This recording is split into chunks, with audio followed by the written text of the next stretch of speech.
Welcome to the Hard Count Show. CJ James back with another episode. Guy Connie's going to be a little late, so he'll pull up in a few, chop up some football with us. But today we're happy to have our guy, USN fan Matt Skura, host of the Real Sports Podcast with MCS Real Sports Podcast with Matt Skura and Caleb Condon. How you doing, brother? Doing good, just chilling. We're almost into July, almost into August. Football season is coming soon, and hey, just excited to break down all the football news that's gone down this week because got a lot of crazy things that have happened. Yeah, indeed. You got training camp starting up for some teams. Definitely, this is the week of training camp now, and in a couple of weeks we're going to have preseason. So definitely excited to break down some NFL. It's definitely that time of the year, getting close to the fall. That Thursday night football game can't come any closer. But let's get started. Let's get right ahead with it with some NFL news. First thing I want to talk about is Trey Lance. Trey Lance just got announced as QB1 of the San Francisco 49ers. Big news, Jimmy Garoppolo was a quarterback there for 5 years. We know what he's done over the last 5 years, 2 NFC Conference Championship appearances, Super Bowl appearance. I think he won over 70% of his games as a 49er, had some injuries along the way, but after last year, and of course the picks that they gave up to move up in the draft and acquire Trey Lance, they decided after a year of him sitting on the bench and holding the clipboard and getting some mental reps, it's time for him to be the guy. And we're just going to play the clip for you guys, for the listeners and the viewers. Here's Kyle Shanahan, John Lynch, speaking about the transition for Trey Lance being the QB1 of the 49ers. Get that for you guys right now. Just give me 1 second.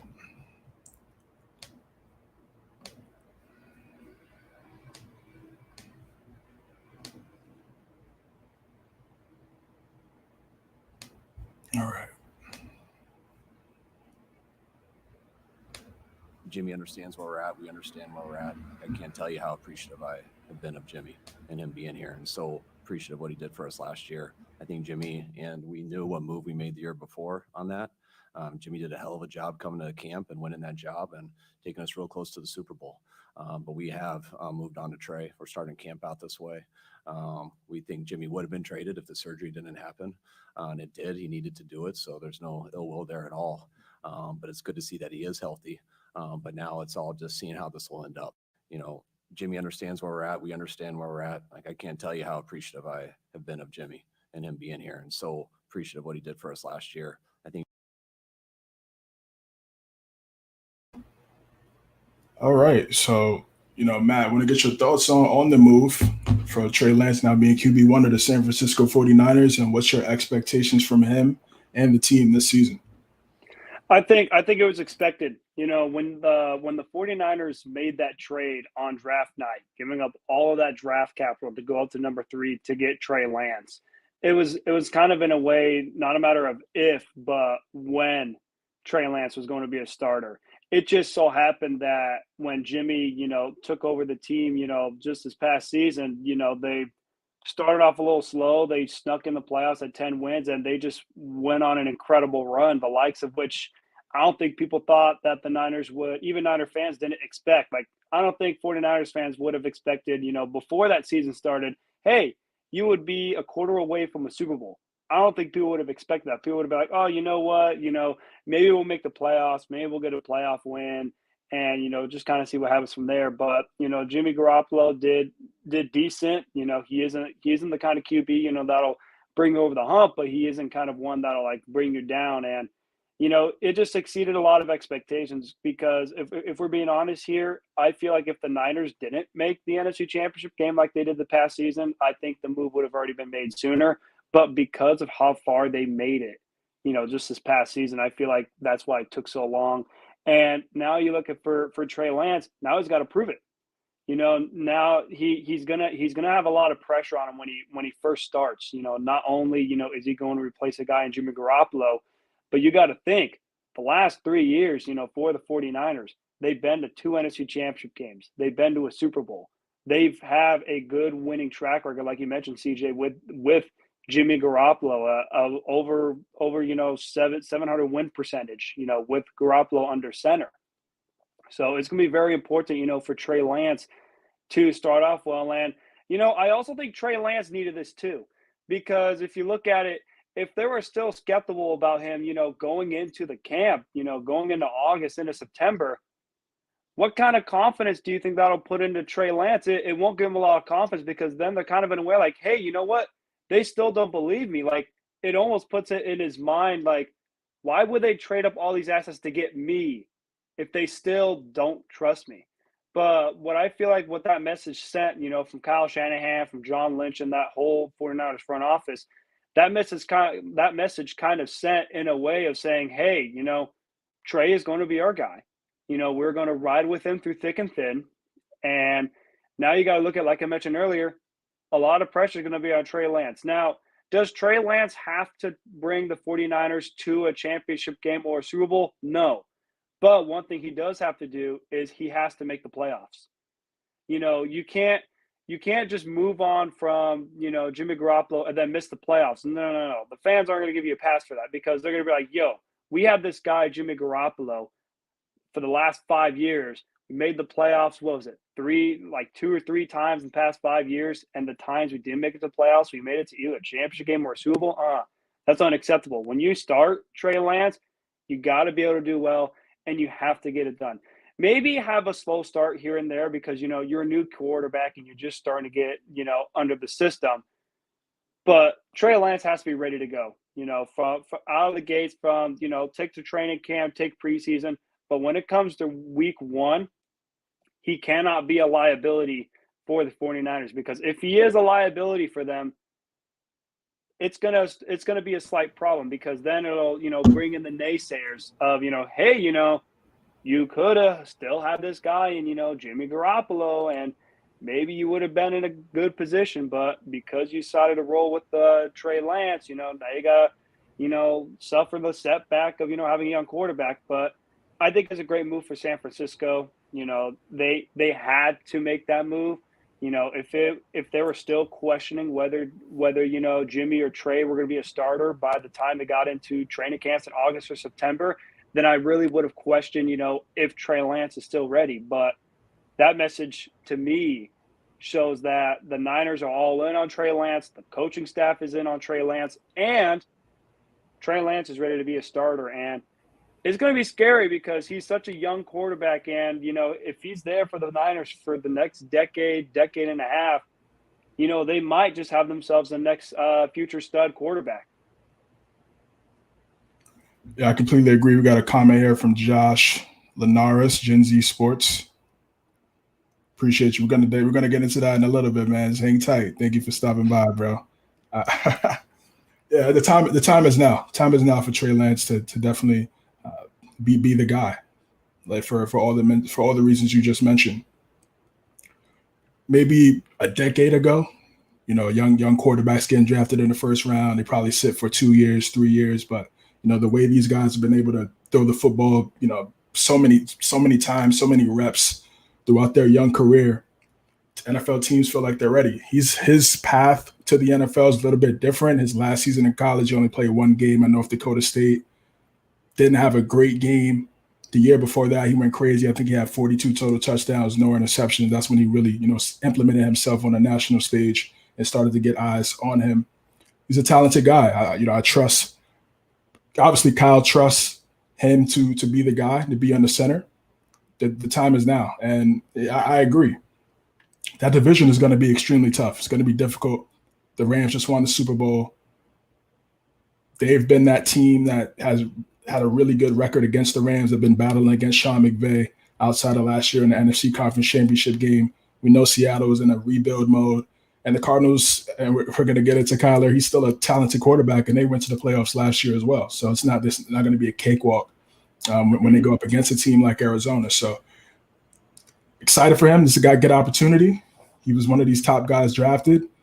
Didn't really get a lot of criticism last year, like a Trevor Lawrence, like Zach Wilson, like Mac Jones. And and Justin Fields. So all eyes are going to be on him just because of the success that we saw from San Francisco over these last few years, how Kyle Shanahan is a great play caller. They're going to run the football. They're going to be a run heavy football team. I really don't see their identity changing with the quarterback move. I just feel like with him and his ability to run, it just makes it more of a threat. Using more of the play action, he has a much bigger arm and stronger arm than Garoppolo. So you could have some guys, Juwan Jennings, obviously Deebo Samuels. I'm pretty sure he'll get an extension here soon before they really start playing football.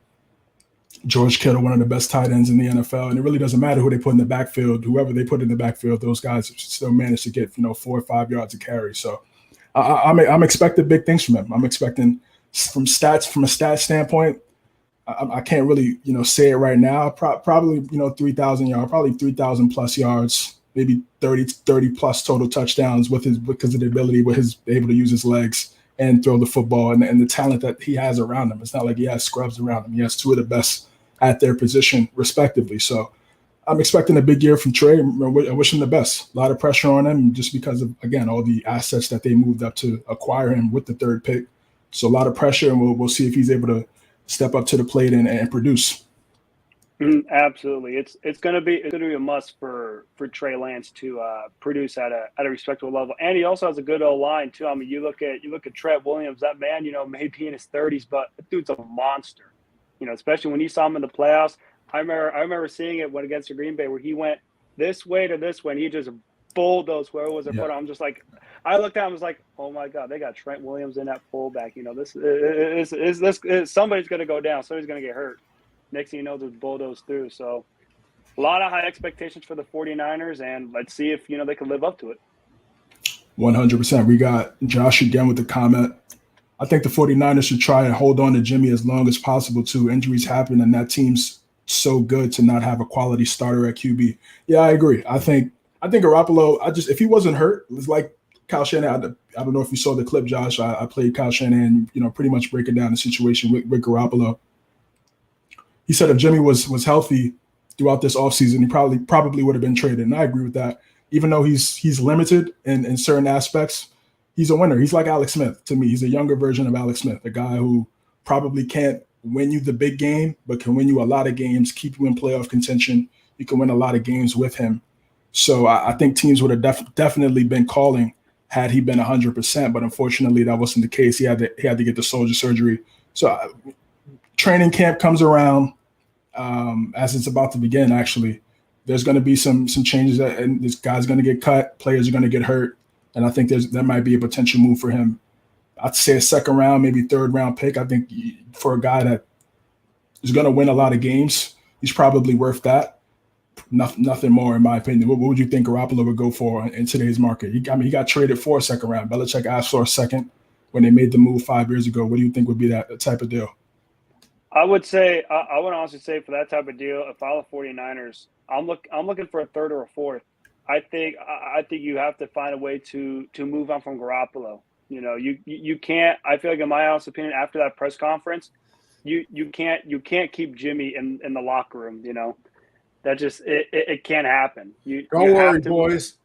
I know the show's great, but it's got a little better looking. Yes, sir. Oh, yes, sir. 1,000%. It got better looking. But for Jimmy Garoppolo, if I'm the 49ers, third or a fourth at a minimum, but you have to move off from him. If you're already saying Trey Lance is your guy, you have to move on from Jimmy Garoppolo. Just for a simple fact of, like, if Jimmy Garoppolo is still in the locker room, maybe he's going to feel a type of way. And maybe, if he performs, good at like practice and stuff, and maybe he has a good practice, maybe people are looking like, hey, like maybe Jimmy's that guy.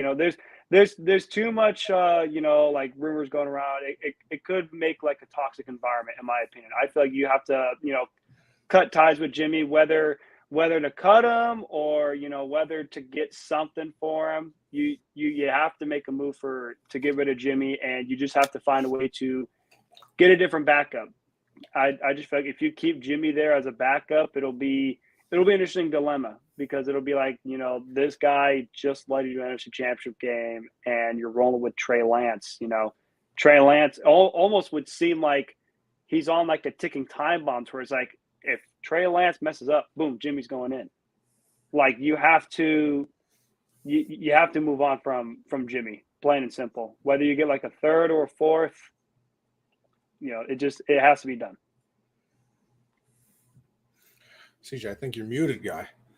Oh, ain't no way. CJ Welcome. Muted right now. Connie, welcome, man. Welcome. Oh, thanks for the intro, CJ. Of course. Anytime, man. We just started, so you really didn't miss much. What's your thoughts on the Trey Lance being announced as QB1 for the Niners, and how do you see their season playing out? I mean, I don't know why this is really surprising to anybody.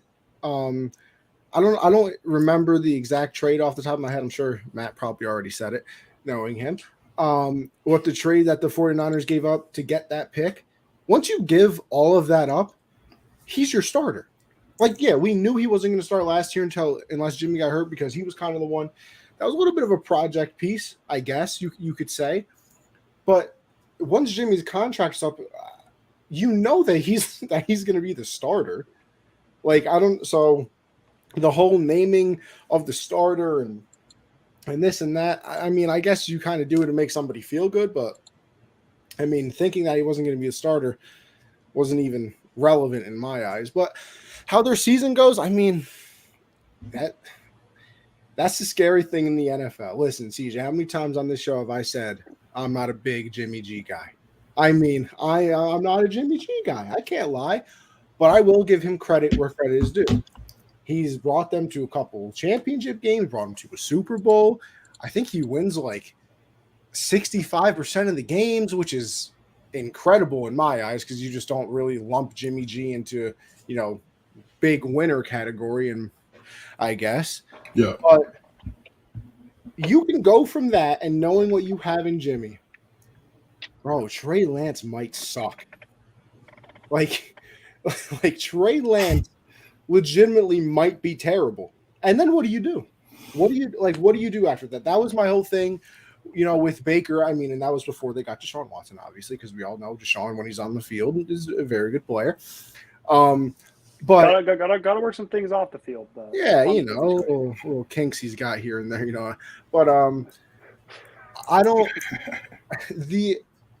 Trey Lance could suck, and then what do you do? You don't really have a choice, because you gave up all those picks, so you have to start him. And then what? You don't have picks for however many years, so you can't go out and get a quarterback, because you can't trade for him, because you're going to need at least first-round picks to trade for a quarterback, especially in today's NFL. You can't draft a quarterback in the first round, which is usually, where you would think you would find the most talented ones. You're a first-round talent for a reason. So it could go a lot of ways. I mean, I've seen people have them, in the 10-win category. A lot of respect for Shanahan and what the defense can do. I've seen people have them, maybe they win 8-9 games, something like that. It depends on how much you believe in Trey Lance and how much you also believe in the coaching staff. I mean, just the reports out of practice, and if you believe what Colin Cowherd and his, 3 different sources have said, and just some of the other stuff you see on Twitter as well, there's some accuracy problems. And listen, we've seen quarterbacks with accuracy problems, and besides Josh Allen, has a quarterback ever fixed accuracy problems? Cam didn't. Nope. I was going to say, you saw that firsthand in New England. No, well, of course. Lamar, I guess we're still kind of finding out with Lamar if he can.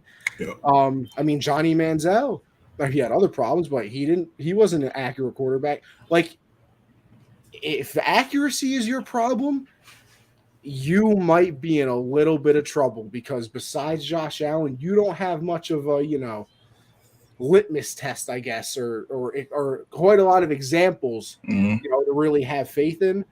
So I would love, this is a long-winded answer for me to just say, I have no idea what the 49ers are going to do. That is my professional podcaster hard count take, that I literally have no idea, because if this kid can actually play, they could win 12 games. They're a very talented team, especially you get Debo back, you figure everything out. If he's bad, even with Shanahan that deep, you can literally win 4, 5, 6 games because your quarterback's bad. That's how the NFL is. If you've watched the football for the last 15 years minimum, you know that you need a quarterback. So I guess we're going to find out. And like Josh said, almost impossible to fix accuracy without changing your throwing motion. So I don't know. I'm intrigued. I'll tell you that. That's a team to watch. Yeah, very intrigued. I'll just say before we move on, if he's a mixture of Cap and Garoppolo, as a player, I think that's a pretty good player, in my opinion. Cap's running ability with Alex Smith and Garoppolo's, short to intermediate type accuracy at times. It's pretty good. Pretty good guy. Plus, like you said, the weapons that they have, we're definitely going to see quickly how good he is. All right, next up, Julio Jones. This was a shocker. This was an evening shocker a little bit. Signing with a 1-year deal with the Tampa Bay Buccaneers. Big move. But listen, Julio's had some soft tissue leg injuries over the last few years with the hamstring, some foot injuries along the way. Kind of underwhelming time in Tennessee. Tail end of Atlanta wasn't great, but we know his prime was special. But now he's going to a place where he doesn't need to be a 1 or a 2 or a 3 maybe. He might not have to be a 3. So definitely you're playing with Tom in Tampa Bay. We know Tom likes to spread the ball around, get guys involved. I'll start with you, Connie. What's your thoughts on the move? And just adding more to the riches when down in Tampa Bay. As soon as Tom comes back, everybody wants to run it with TD. Well, let me say this, CJ, and let me give this example, and I will also say this example with knowing that it is not the same thing. So before everybody cries, calm down. There once was a wide receiver, once upon a time, that everybody considered to be done and not very good anymore. That once upon a time paired up with Tom Brady and went on to have, I believe, 23 touchdowns in a season or something. Maybe, what was it, 23 or 27? 23. 23 touchdowns in one season. Was on a team that almost went undefeated. And listen, I understand that Randy Moss was more of a he doesn't really care anymore. He's kind of a cancerous and all that. And Julio has had, actual injury. He literally can't get on the field. It's a hamstring, it's a foot, it's this, it's that. And that's going to happen when, Julio's seems like he's 6'11", 6'10", something like that. And, going over the middle of the field all the time and making jump ball catches and getting his legs taken out and things like that. But Julio Jones, you're telling me, people, can we picture this for 1 second? Let me live in a fantasy world. Say Julio has a pretty solid year. Can you imagine a goal line set with Mike Evans on one side, Julio on the other, Godwin in the slot, and then Brait as your tight end with Fournette in the backfield? Listen, I try not to. I try to keep the language clean on here. Well, excuse my French for one time. Who the fuck are you covering? What are you doing? What are you gonna double Mike? Okay, I'll take 7'8" Julio. Up against a corner. Oh, you're gonna double Julio? Yeah, Mike Evans is one of the best jump ball receivers we've ever seen. Wait, you're making sure you're probably, leaning coverage towards both of them. Oh, you leave Chris Godwin on one in the middle of the end zone? Okay, I'll take that too. What do you do in the red zone? I genuinely don't understand. And this is all if Julio's healthy, and we're not going to know until the season starts. We are literally not going to know. As Josh said, new red zone scorer that Gronk's gone. I wouldn't doubt it. I'm telling you, him and Mike Evans on the goal line are throwing up a fade. I would go for it on every 4th and goal. I would never kick a field goal. And I would take all 4 of those downs and go 2-2. I really would. Because I got zero faith in your defense stopping Julio and Mike Evans 4 times in a row. I'm sorry. I just don't have the faith in it. So if Julio stays healthy, bro, this would be a very exciting offense. Even if he plays 12, 13 games, say Julio's just in the 800-yard range. Mike Evans is probably a guaranteed K. Godwin's probably a guaranteed 1,000. Brate's probably a guaranteed 6. You know Brady loves his tight ends. I mean, Fournette, a little fat now, but hey, shout out to all our fat men out there. Love you, Lenny. Listen, he's probably a 800, 900 yard rusher, because I'd assume they're not going to run the ball too much, but still, you get 800, 900 yards out of Lenny. Yeah, Tom likes to run the ball. He don't care. He'll run the rock. He always audible into that run. If he's healthy, this is going to be unbelievable. And yeah, listen, it probably is I'm just trying to get a ring thing, because if he wanted, and I kind of respect that, honestly, because he could have went to the Packers, or he could have went to, hell, he could have came to New England, but he could have went to a lot of teams and been like their number one new wide receiver and try to, I'm still the guy, Bob. Hey, he's taking a back seat. Sometimes you got to respect that. So I'm excited to see what happens. Yeah, Matt, what you thinking about Julio, man? Tampa Bay Buccaneer. How you see that playing out? I was shocked that he went to Tampa. I thought, me being Green Bay, I'll take any receiver at this point. I'm gonna have to suit up out there, without bleak receiving core is. But I mean, it's one of those where like. Now, let me say before you go, you gotta keep your hair at this length. You're looking good, kid. You're looking good, kid. Thank you. I appreciate it. Hey, I even got one of those ring lights too. Oh, look at this fucking guy. Jeez. I know. Progress. Your boy CJ, he's got a chain out, bro. Sounds iced out. Word. He joined up. Hey, they call me Matty Ice for a reason, Iced out. Okay. Mighty Ice. I'm crying. Iced out, man. But anyways, I'm looking at this is obviously a great signing for Tampa. Obviously they add another weapon. You got Mike Evans, who, like Connie mentioned, guaranteed 1,000 yards. You got Chris Godwin, who at this point now he could take his time. He doesn't have to, rush back, from his injury. He can be like, hey, you know what? We got Julio. Julio's gonna be fine. But the key with Julio Jones is it's gonna be all about his health. Like Anthony mentioned, if he is healthy, oh man, this is gonna be lethal. This receiving three has a chance to be one of the best in football, if not the best. And it's gonna be scary hours, because you look at, in my honest opinion, like the top teams in the NFC are pretty much three. It's the Rams. Mm-hmm. Well, never mind, four. You got four. You got the Rams. You got the Bucks. You got the Packers, and you got the Niners. Those are your top four. And then Cowboys at the 5, just because NFC least is the NFC least. Those are right there. Like you're respectable. Your 1 through 5 is going to be that. Obviously Dallas will be 4, and then San Fran will be 5, just because obviously the division get the top 4. But that's pretty much where it's going to be. And Julio, he's obviously in the right spot in Tampa. Like Connie mentioned, he doesn't have to be the number one guy. He doesn't have to have all that pressure on him. Because I'll be honest, if he would have signed with Green Bay, granted, I would have loved it. It would be a dream come true.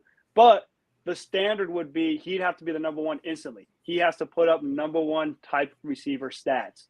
But now that he's in Tampa, he doesn't really have to put up, like the crazy 1,000 yard season that we'd put up in Atlanta. If he could get, if he could get 600 to 800 yards, 6 to 8 touchdowns, it will be a successful season. And, he'll be a good serviceable receiver. And you just look at Tampa, and it's just one of those things where it's like, man, like Brady has a good chance to get ring number 8. It's scary to say that, it's scary to think it, but you look at the rest of the NFC, it's cool. But besides the Rams, Tampa is right there. Now, obviously, the Saints have the Bucks number in the regular season. Obviously, they don't in the playoffs, because we know Brady in the playoffs is a different breed. But it's just one of those situations to where the rich got richer, the Bucks got better, and I would not be shocked if there is going to be an NFC Championship game, whether it's Rams or Bucks, Packers Bucks, Packers Rams, or anything like that, any one of those top teams, maybe even, you look at Niners, Rams again, part 2. Those 4 teams right there, I would not be shocked if they make it to the championship game, either one of those 4. And Julio, stay healthy, please. Like, knock on wood, please stay healthy. Because I can't wait to see Julio play against the Falcons. I want to see what his reception is going to be. When he returns to Atlanta, will he get a standing ovation for all the good years that he had in Atlanta? Yeah, I would hope so. Or would some people, be a little salty because he went to a division rival? Time will tell. But one thing is for certain: Brady will forever torment Falcons fans, whether it's 28-3 or now having his receiver target be Julio Jones. Facts. Julio's catching a touchdown when they play Atlanta. He is. It's gonna be PTSD. I can't wait to see, if AJ Terrell lines up on Julio Jones, then Julio Jones just mosses the shit out of him. That would be legendary. That would be legendary, yeah. And AJ Terrell would probably be guarding Mike Evans for what it's worth, and you got Julio Jones guarding the 3rd or 4th best DB. They got Paris Campbell too. Could you imagine that, CJ? Paris Campbell? If Julio, Russell Gage. Russell Gage. Jesus Christ. Yeah. Could you imagine this, CJ? A healthy Julio Jones, and then you're a number 3 or number 4 corner. You're just like, God damn it! Bro, could you imagine this pairing like 6 years ago? Would have been insane. You compared it to Randy. I kind of see it like AB a little bit. How AB came in. Was but Julio's not going to leave in the middle of the. Well, no, just not mentally, not mentally. Just from a nobody's AB mentally. Nobody's AB. He's in his own. He got his own little career now, new career. But I mean, from the big rapper now. So I mean, from the standpoint of he's about to be a Super Bowl 57 halftime show. Yeah, right. he's hoping that he could try to like you said, try to get a ring. Capitalize on those 3rd string, 4th string DBs, because you got to worry about Godwin. You got to worry about Mike Evans, like you guys just talked about. And again, Tom is a surgeon, and if you're open, you're going to get the rock. He doesn't favor just one guy. So, moment of silence for those 3rd, 4th string corners that got to look at game film of Julio Jones. Just moment of silence for them, because they're going to be in for a rude awakening. Yeah, they are. I definitely can't wait to see. If he can stay healthy, yeah, that's gonna be a great game. Definitely looking forward to that one. All right, now we got next topic. We're going into Aaron Rodgers. Back-to-back MVPs, unsuccessful in the playoffs, but he came into training camp with a interesting outfit. It was a Nicolas Cage character. I don't know which one it was, but if you look at the picture of the two, Con Air. If you look at the picture of 2, it literally is uncanny. Yes, we're going to pull it up right now for our viewers. So yeah, what's your thoughts? What's your thoughts on that? On Matt? Give us the breakdown of the. I was crying laughing when I saw that. I at first was kind of like, "Yo, what actually is that? Like, what kind of fit is he wearing?" But I mean, just look, I'm just crying laughing because I'm just like. I mean, yeah, he's the back-to-back MVP, but I mean, when you show up to training camp like that, I texted CJ this earlier. I'm just like, I better see 11 plus wins. I better see a 3rd straight MVP. You're rolling the training camp like that. I better see Christian Watson whenever he's ready, being like a top receiver. I better see Randall Cobb looking like 2017 Randall Cobb. I need to see the offense flowing. And I mean, hey, it's a hilarious look. I mean, when you're a 4-time MVP, I guess you could stroll into training camp wherever you want. But I was very shocked from what I saw. I was just like, bro, what actually is he wearing? And then I also saw, I'm just like, yo, I can't wait for Connie to roast the shit out of this man, because it's gonna be quite the dilemma. But I mean, it's one of those where it's like, hey, do what you do, King. I mean, you got your contract, you got your money. You may not have Devontae Adams, but we got an old Sammy Watkins who's good for week 1, maybe. We got a rookie wide receiver who we don't even know what kind of capabilities he has. We got an old Randall Cobb. But, hey, you know what? At least we got the quad father in A.J. Dillon, who almost got, arrested on Saturday, but we could go into that later. And then Aaron Jones. So, hey, we'll see what happens. But all I know is strolling into training camp like that, Green Bay by 1,000 in the NFC North. In the NFC North. Not in the NFC, because, the Rams and the Bucs are just on a different level. But for the right now, hey, if we shoot for that third seed or second seed of the NFC, it's looking pretty promising when I got, Nicolas Cage, as my quarterback. It's going to be quite a dilemma. But, hey, let's see what happens. And hopefully he plays good, because it'll be interesting if he struggles, during the season. And I'd be very disappointed. I was like, yo, this man looked like Nicolas Cage. Come on now. We got to up our game a little bit. Bro, let me tell you something. Like, you're showing up to training camp like this, bro.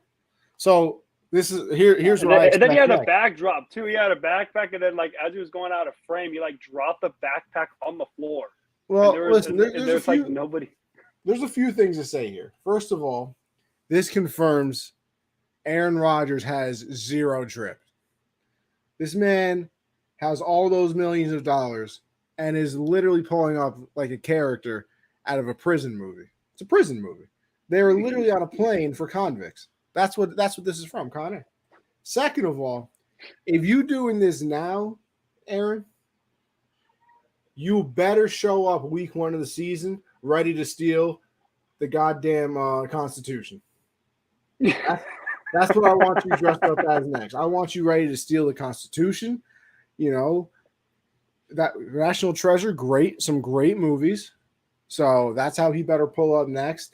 I don't know, the Con Air look. I guess it fits him because he's. Let me tell you something. He's been conning his way into the playoffs every year. It's been embarrassing. Scored 1 touchdown against the 49ers, lost to the Bucs when. What Brady threw 3 picks that game? Yeah, 3 picks. Second half. 3 picks, and our offense only scored 6 points off those 3 picks. Listen, there's just one. It's embarrassing. But like I said, the thing I take the most from this is this man has zero drip. Like Jalen Ramsey pulled up in the Brinks truck. Josh, you got too much drip to be saying he looks dope AF. Come on now. Come on. Nah. Man. Nah, bro. Dope is a big word. Dope is a big word, Josh. It caught me off guard, but then I thought about it. I'm like, it's Aaron Rodgers. He's been catching people off guard for a decade now. So he had the toe picture as his Avi on Twitter. It still might be his avatar. I'm not surprised. We've seen players pull up in some interesting type things. When I remember AB one training camp pulled up in a helicopter. It's it's always like this. I agree with you guys. It's a big season for him, in my opinion. I know he won back-to-back MVPs, but that doesn't matter too much because it's what you do in the playoffs. His record against the 49ers has not been great. Brady came into the conference and got a Super Bowl before he got one in the last 10 years. And it's time for him to produce. I know it's a team game, but it's about moments and how you play. So this is cool. This is a nice look, but I think more importantly, he has to step on that field in the postseason. I know he's a great regular season quarterback, and I know he had that great run in 2011, but it's time for him to get one more to really cement him as one of these top guys of all time. I just want him to steal the Constitution. That's all I want. Week 1, I don't know who they even play week 1. He better be pulling up Nicolas Cage as they play Minnesota week 1 in Minnesota. In Minnesota. Okay. Constitution better be stolen in the Mall of America. That's what I'm saying. That's all I want. All right. Let's see. I'm going to add Matt. Okay, perfect. There we go. All right, and then lastly, for the NFL news, before we transition into some of the main topics we got for the episode today, guys. And by the way, Make sure you like and subscribe. If you're watching on YouTube, make sure you like and subscribe. Hit that notification bell for when we go live again every Tuesday at 9 p.m. Eastern, but also some of our colleagues also on the Unwrapped Sports Network also have shows as well throughout the week. So hit that notification bell for when they go live, breaking down different type of sports. And yeah, they do a great job as well. Chris Carson, Danny Amendola have retired from the NFL. Chris Carson had the neck injury, just had a multitude of injuries over the last few years, retired at 27 years old. And Danny Amendola also has decided to call it quits, despite having some offers from some teams throughout the offseason. That was according to him. So I'll start with Connie. What's your thoughts on Amendola? Obviously, being a Pats fan and all the memories that as fans have had with Dola and then Carson. Yeah, I mean, for Danny, I'm kind of surprised in a way, only because like you always see with athletes that, and I guess I kind of like this in a way too, that like a lot of athletes play like too long, and then by the end of their career, it's like, damn, bro, this is embarrassing. Like, I love you, but you gotta go. Like, you gotta go. And Danny's kind of doing that. I guess he doesn't think he has any left in the tank. Like you said, he had people calling him. I think my biggest memories for Amendola, probably that AFC Championship game against the Jags, when I think that was the year we had lost Edelman, right? Gronk went out in like the second quarter with a concussion, and I just remember Danny Amendola coming up clutch with a couple of touchdowns, I believe it was. That Super Bowl against the Falcons, I want to say he caught a touchdown. 2-point conversion, yeah, and a 2-point conversion, yeah, both. He got the. What was that? Okay. Oh no, I was just saying he got the 2-point conversion. Oh yeah, in that the Super Bowl. the 2-point conversion as well. But yeah, I mean, hey, good for him. That's kind of like another person that was probably doubted, undersized, and this came into the league, did his thing, walks out with 2 Super Bowl rings. So can't really, complain for him. And then honestly, Chris Carson, I would love to say, some things about him, but I feel I never really watched him. I feel like the only time I ever heard about Chris Carson was because he was hurt. And that's kind of the sad part for him, is that, he was hurt so often. And then obviously, I mean, you get a neck injury, that's a lot bigger than anything. You can work through, a foot injury, a wrist, whatever. You start talking about your neck and you start talking about your back and things like that. That's when you really say, all right, football is cool and all, but, being able to walk at the age of, past 35 would be really cool as well. So, shout out to him. I obviously you don't wish it ends like that for anybody, but taking his health into everything. And I guess he also didn't say like retirement fully in case like something happens with his neck. But if he was ever healthy and could return, that'd be cool. But if not, just glad that he's leaving in a place where he is actually, I guess you can say healthy, in a way, and can still do everything. I mean, healthy Chris Carson was a guaranteed 1K injury suck. Yeah, I just remember, bro, the biggest memories I have of Chris Carson is just people in fantasy group chats being like, bro, I drafted Chris Carson again and he's hurt. So, like, I don't really remember watching him that much. But hey, the health is definitely the most important thing. So shout out him, his career. And hey, if he ever does get better, I'd love to see him make a comeback. That'd be a crazy story. Yeah, neck injuries aren't anything to play with. That's definitely serious. You definitely want to make sure that everything's straight with that. And one hit, one collision, it could really change everything. You could change the outcome of your life. So wish him the best for the rest of his post-football career.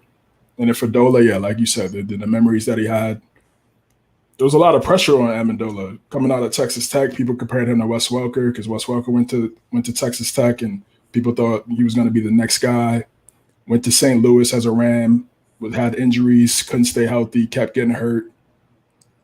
And then I believe he went to one more team before he pulled up to. I can't remember. Was it Miami after or before us? It was he was picked up by I think he was picked up by that. He was picked up. I mean, he was in the Dallas Hard Knocks. That's where people really started to see him.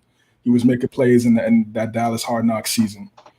And then he went from I'll go through his career history. I pulled up the Wikipedia. 2008, he was on the practice squad, it looks like, for a little bit. Then he went to the Eagles 08 to 09 practice squad. Rams 09 to 2012. Then the Pats 13 to 17. Dolphins in 18.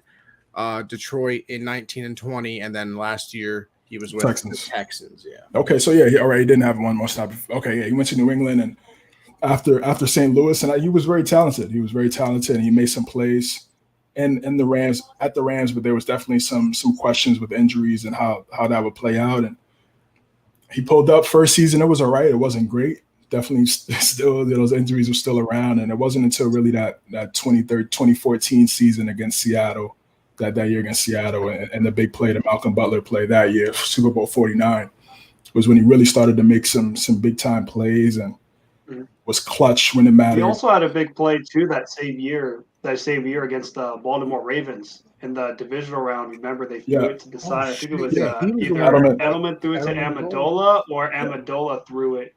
No, it was Edelman to Amendola. They had that one highlight play there.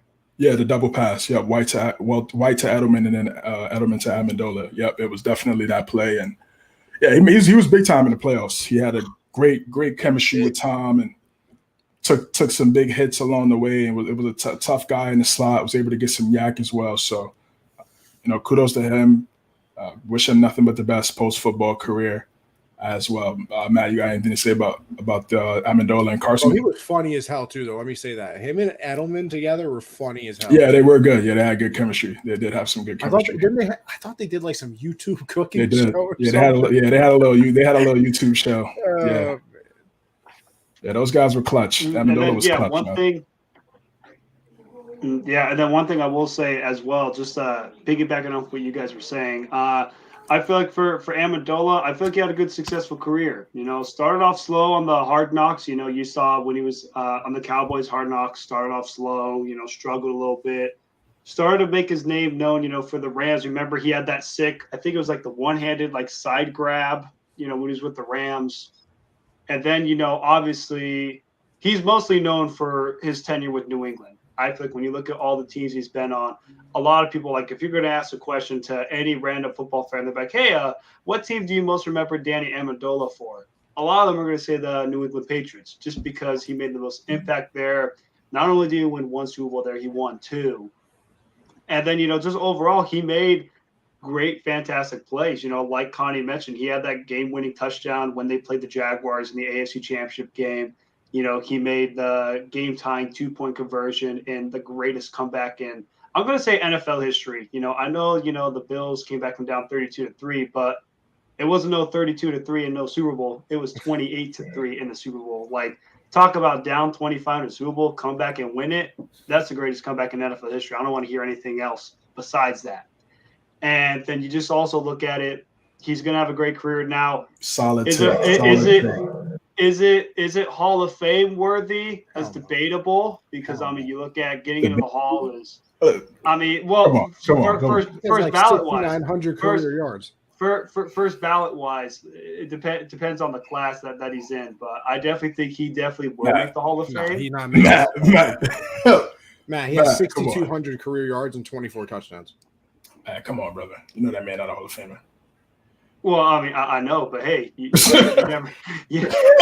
never know. Hey, you'll see this man whole career. Listen, he'll make the Patriots Hall. He'll make the Patriots. Yeah, he'll probably make the Patriots Hall. He might make the Ring of Honor. Football, maybe make the Ring. Hey, you never know if the class is bleak or weak. People don't think Edelman's a Hall of Famer. And Edelman's 10 times better than Amendola. Doesn't Edelman also have the all-time playoff receiving yards of all time?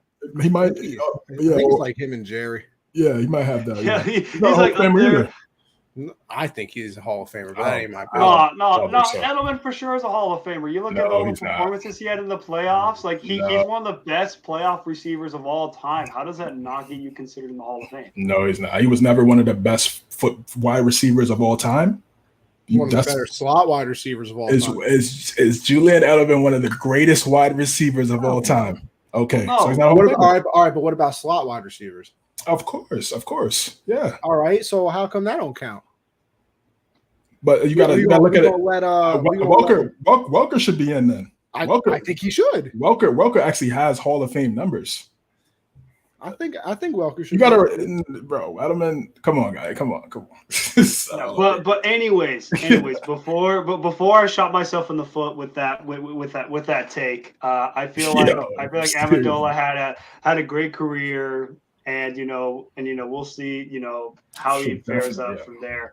But on the flip side, for Chris Carson, it's kind of one of those stories. Unfortunate, like Josh mentioned earlier in the comments, had a lot of injuries, and when he's healthy, he was good. But it's kind of one of those to where it sucks. But hey, if you're into fantasy football, you're looking at those Kenneth Walker stakes in Seattle. Those things are going up. Like you hate to see a player retire, a guy like Chris Carson. But hey, Kenneth Walker, I think his fantasy stock just went up from that. So yeah, take notes for anybody in fantasy. That might be something to look into. For sure, that's how it works, man. Next man up for sure. All right, let's get into the big news of the week. Kyler Murray's unique contract. So Kyler Murray, see, I put that in quotes. So Kyler Murray just signed a 5-year, $230 million contract, $160 million guaranteed, fully guaranteed. We're going to go spot track right now for you guys, for the viewers, and pull up his contract. But the legalities and more the language started to come out in the contract, and some things started to pop up where definitely raised a lot of eyebrows amongst the football world, to where it's in the contract. It's addendum where he needs a 4 hours of independent study. This guy's laughing already. 4 hours of independent study, and that prohibits him. He can't watch TV during that time. So this was definitely a weird clause in a contract for a football player, let alone a quarterback. Kyler Murray, franchise quarterback. No, that's gotta be the wildest. That's gotta be the wildest clause I have ever seen in a contract. Oh yeah, by the way, you have to watch 4 hours of film. Well, isn't he the franchise quarterback? Isn't that literally his job? This is a great comment by Josh. So it's. This is a great comment by Josh, because Kyler really was my MVP for like 6 weeks at the beginning of the season. Yeah, it started off the season 7-1. Yeah. Nah, hey, 7-0. 7-0. The Green Bay Packers ended that undefeated streak because AJ Green's controller disconnected. Nah, that was now some people are saying after this clause, it might have been Kyler's fault. Well, here's my all right. First, let me explain that I'm stupid at first, because when I heard he gets 4 hours of independent study, I was like, oh, this dude really just hates people and does not want to be in the film room and just wants to be by himself studying film. Like, I thought that's what independent study meant at first. I was like, oh, he just really just don't mess with people. I kind of feel you on that, Kyler. I don't really like people either. Hell, I would want independent study too. Nobody chirping in my ear. And then it was because he doesn't watch film and doesn't. Second question: how the hell did they determine if he actually did it? They got cameras in his crib. So before I answer that, I want to hear this is Ian Rappaport. He's just the guy. He's the NFL insider with the NFL Network. He's the guy that broke the story about this clause in Kyler Murray's contract. We're just pulling that up right now for you guys. Just give us 1 second. Look at CJ, mad official and everything. Put this back. I did. All right, let's hear this. All right, here's Ian Rappaport, NFL insider with NFL Network. Double take too, and in fact, as far as I can tell, this type of language is not in any other player's contract. Certainly not any big time, big money quarterback. But here's what it is. There is in Kyler Murray's new 5-year extension, $230.5 million contract extension based on new money, an addendum that is essentially an independent study clause. What this means is that Kyler Murray has to study by himself for 4 hours per game week. So buys, he's okay, but 4 hours per game week, needs to do it on the team-issued tablet, which, of course, teams can now monitor. If he does not do this, he is in default and will essentially lose his guaranteed money according to the addendum of his contract. It also says in there that he is not allowed to be doing anything that would distract him from studying, such as video games or TV. So, yes, this is something that was extremely important, from what I understand, for Cardinals owner Michael Bidwill. Make this kind of commitment to someone. We want him to be the face of the franchise. There is significant workout bonuses for the offseason. They want Kyler Murray around in the offseason. They also want to make sure that he is studying as he needs to be, based on the kind of commitment they gave him monetarily. It was important to put it in the contract. Kyler Murray, from what I understand, gets it and eventually agreed to it, but it is certainly unique. All right, that's your rap report. All right, but I'm still kind of curious. It says, all right, so they're going to monitor it through the iPad. So, like, what if he doesn't have 4 hours on the iPad? It doesn't count, whatever. But it says you can't be distracted. So, what if this man is sitting at his kitchen table, turns the TV on, puts it on mute, and just and is reading captions as he's just BSing with the iPad? Like, how are they going to know that? I think he might get quizzed the day after. He might get some, they might throw some film at him. Like, what in the NFL, bro? That's seventh period algebra shit. I'm sure, it happens. You don't think that happens in the league, bro? I mean, yeah, but like to your quarterback that you just gave 5-year extension to. Listen, we've seen Michael Vick publicly come out and say, "I wish I would have watched more film." We've seen some other guys say the same thing. We're just relying on the athleticism and not necessarily really honing in on the little small things that high school again, that give you the edge. Again, pop quizzes. It's unfortunate, but still a very talented guy. He's about to turn 25 in a week or so. Last year, he threw for his passing splits were 60, almost 70% completion percentage, 37-87 passing yards, 24-10 touchdown interceptions, and then his rushing yards, he almost averaged 5 yards a carry, 423 rushing yards, 12 fumbles, 0 loss though. So he had his career low in rushing yards and career high in fumbles. So they're expecting him to lock in and clearly and really hone in on the game and really be a franchise guy for the foreseeable future, which he has the talent. The talent is definitely there. But now with this clause, now we kind of see why the Cardinals, they start off hot and then they trail off towards the end of the season, and it's really showing. So Matt, what's your thoughts? And then Connie, you can follow up, and I'll finish up. I feel like it's an interesting clause to have in it. Now, granted, it keeps them in check, but do you really have to put if you don't watch 4 hours of game film, we'll remove your guarantees? Like, are you serious? Like, has it gotten like that bad to where like it's not? They're not even like the downfall's been that bad to where like, hey, just 4 hours. That's all we ask. It's ridiculous. It's almost like you should have put the same clause in Cliff Kingsbury's contract of no second half season collapses. If your second half season collapses, we will revoke your guarantees. It's just like, kind of fair. What? It's like, are you? It's like the meme. Like, are you serious, my brother? It's like, are you serious right now? Like, what? I mean, whatever works, I guess. But it's just like, okay, like, come on, son. Like, what are we doing up here? Like, it's interesting. Now, if they win, if it wins, it's a winning formula. It works. But if it doesn't win, then it's kind of like one of those to where it's like, alrighty, it's kind of like 50-50 on Kyler Murray too. It's like, hey man, where's your 4 hours of game film? But all I know is this has meme potential all over. Like if the Cardinals collapse, it's like, hey man, Kyler didn't watch those 4 hours of film, man. You had one job, you didn't do it. Like when you the lost meme 3 hours potential and is there. 59 minutes and not 4. No, nah, you didn't watch an extra minute. That extra minute could have been the difference maker. Maybe if you would have watched those 4 minutes of film, maybe instead of being 5'6", maybe you could have been like 5'7", 5'8", on the pass. It's crazy. Connie, what's your thoughts on this unique? Yeah, contract? Like the what is it called? The referendum, whatever the hell it is. Addendum. Addendum, whatever. Yeah.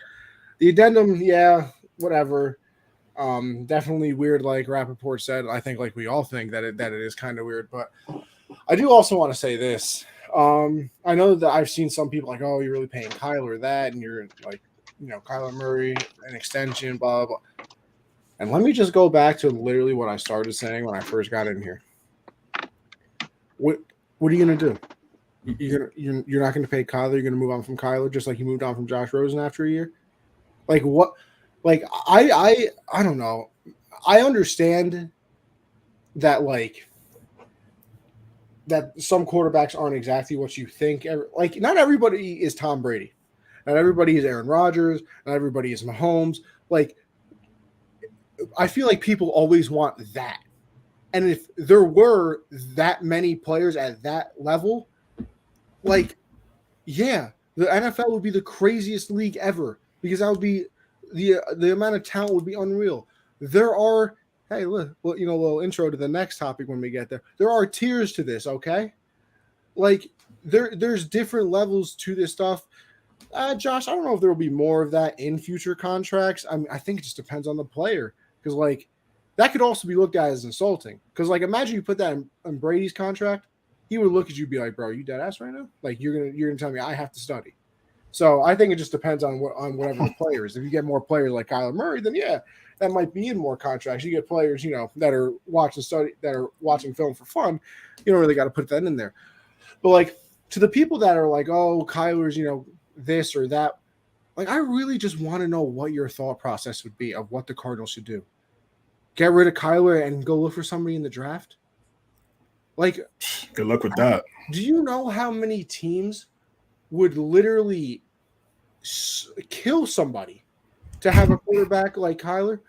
Ask a Jet fan what they would do for Kyler Murray. When's the last time the Jets had a quarterback? Joe Namath. No, all right, dude, let's go back to the Dolphins. The Jets have that dog. The Jets have that dog. They got a dog, yeah. Right there. The absolute dog out there. Let's go to the Dolphins. Dan Marino was your last one. Let's see. The Panthers is Cam.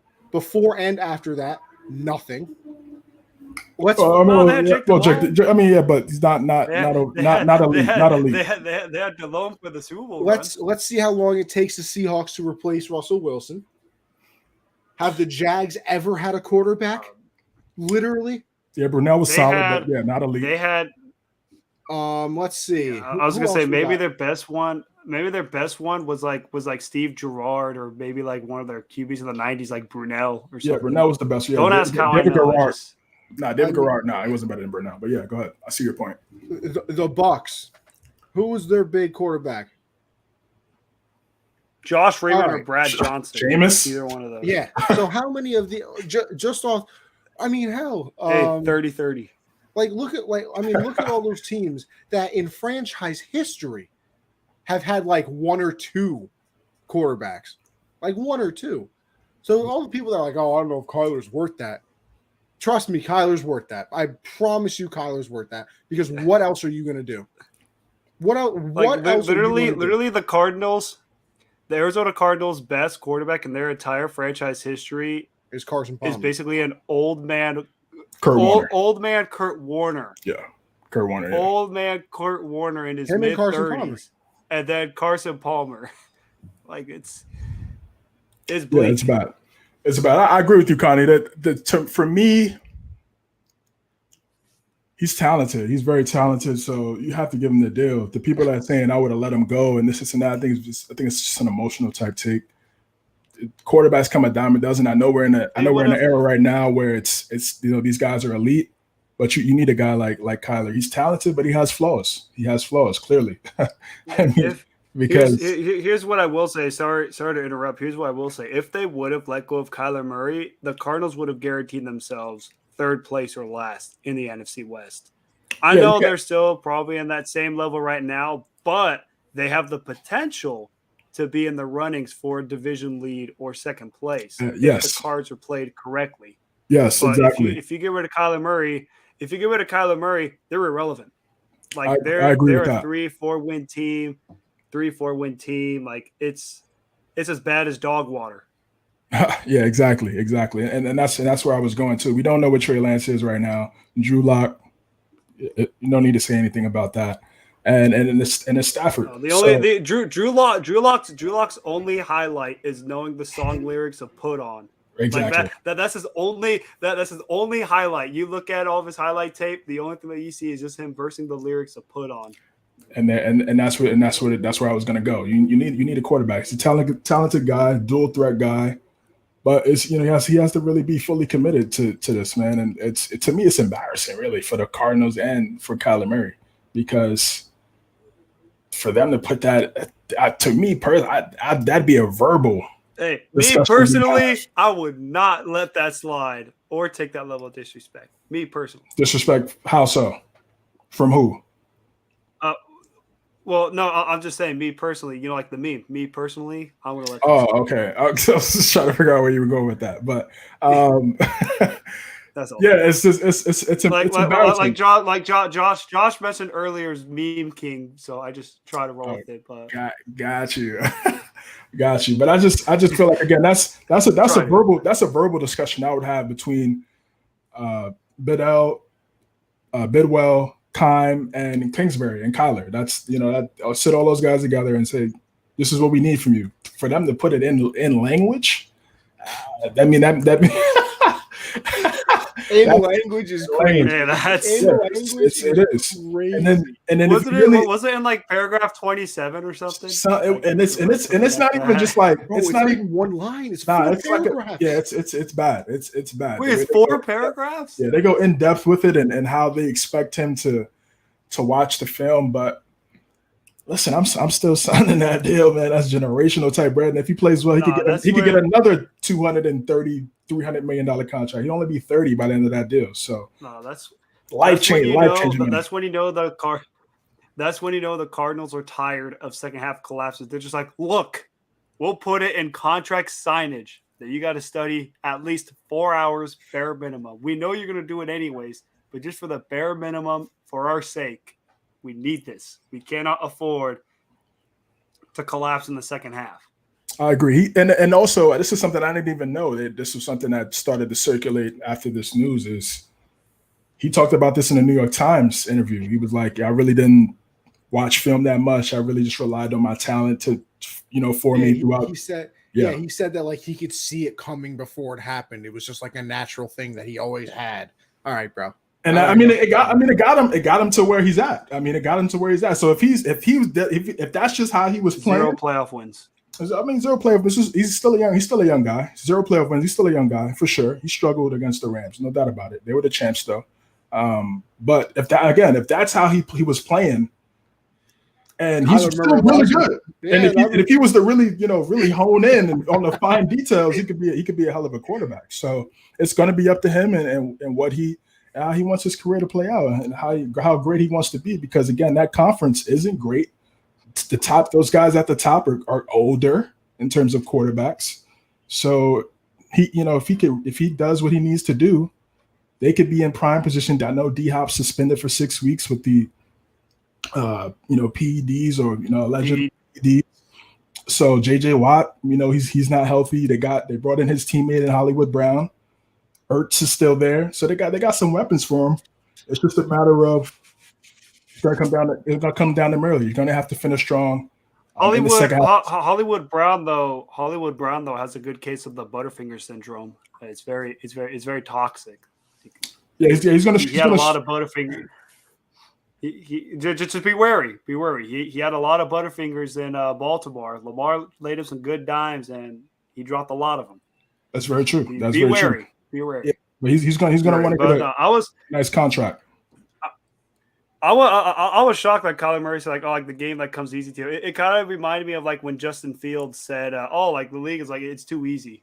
And then next thing you know, like he gets rocked and then he's one of like the lower quarterbacks. So I'm just like, all right, Kyler, like if you say it, prove your worth. Yeah, you made the playoffs last year. You were terrible, but like CJ mentioned, you did lose to the eventual Super Bowl champion. So I guess like that's something to fall back on. But this is the year to where, like, in my honest opinion, like the Cardinals are one of those teams that have like the most pressure. It's like, look, you're known for your second half collapses. You cannot afford any more second half collapses. And you have to go further in the playoffs than just getting there. Because getting there, like the Arizona Cardinals, there's no way the Arizona Cardinals are going to miss the playoffs. The NFC is so weak. There is no way they're going to miss it. Like you look at the NFC playoff picture is probably going to be this. It's probably going to be, in the NFC North, just going to be the Green Bay Packers. The Vikings are to find a way to choke. That's just what they do. It's just going to be Green Bay. The NFC East is probably going to be the Dallas Cowboys and the Philadelphia Eagles. The NFC South is just going to be the Buccaneers. And then the remaining teams are going to be the NFC West. It's going to be the Rams, the Niners, and the Cardinals. Those are going to be your 7 teams. Plain and simple. Yeah, the Saints, we just don't. Like the Saints, we don't know. Like we don't know what Jameis Winston is going to look. Especially after his ACL injury. We still don't know about Mr.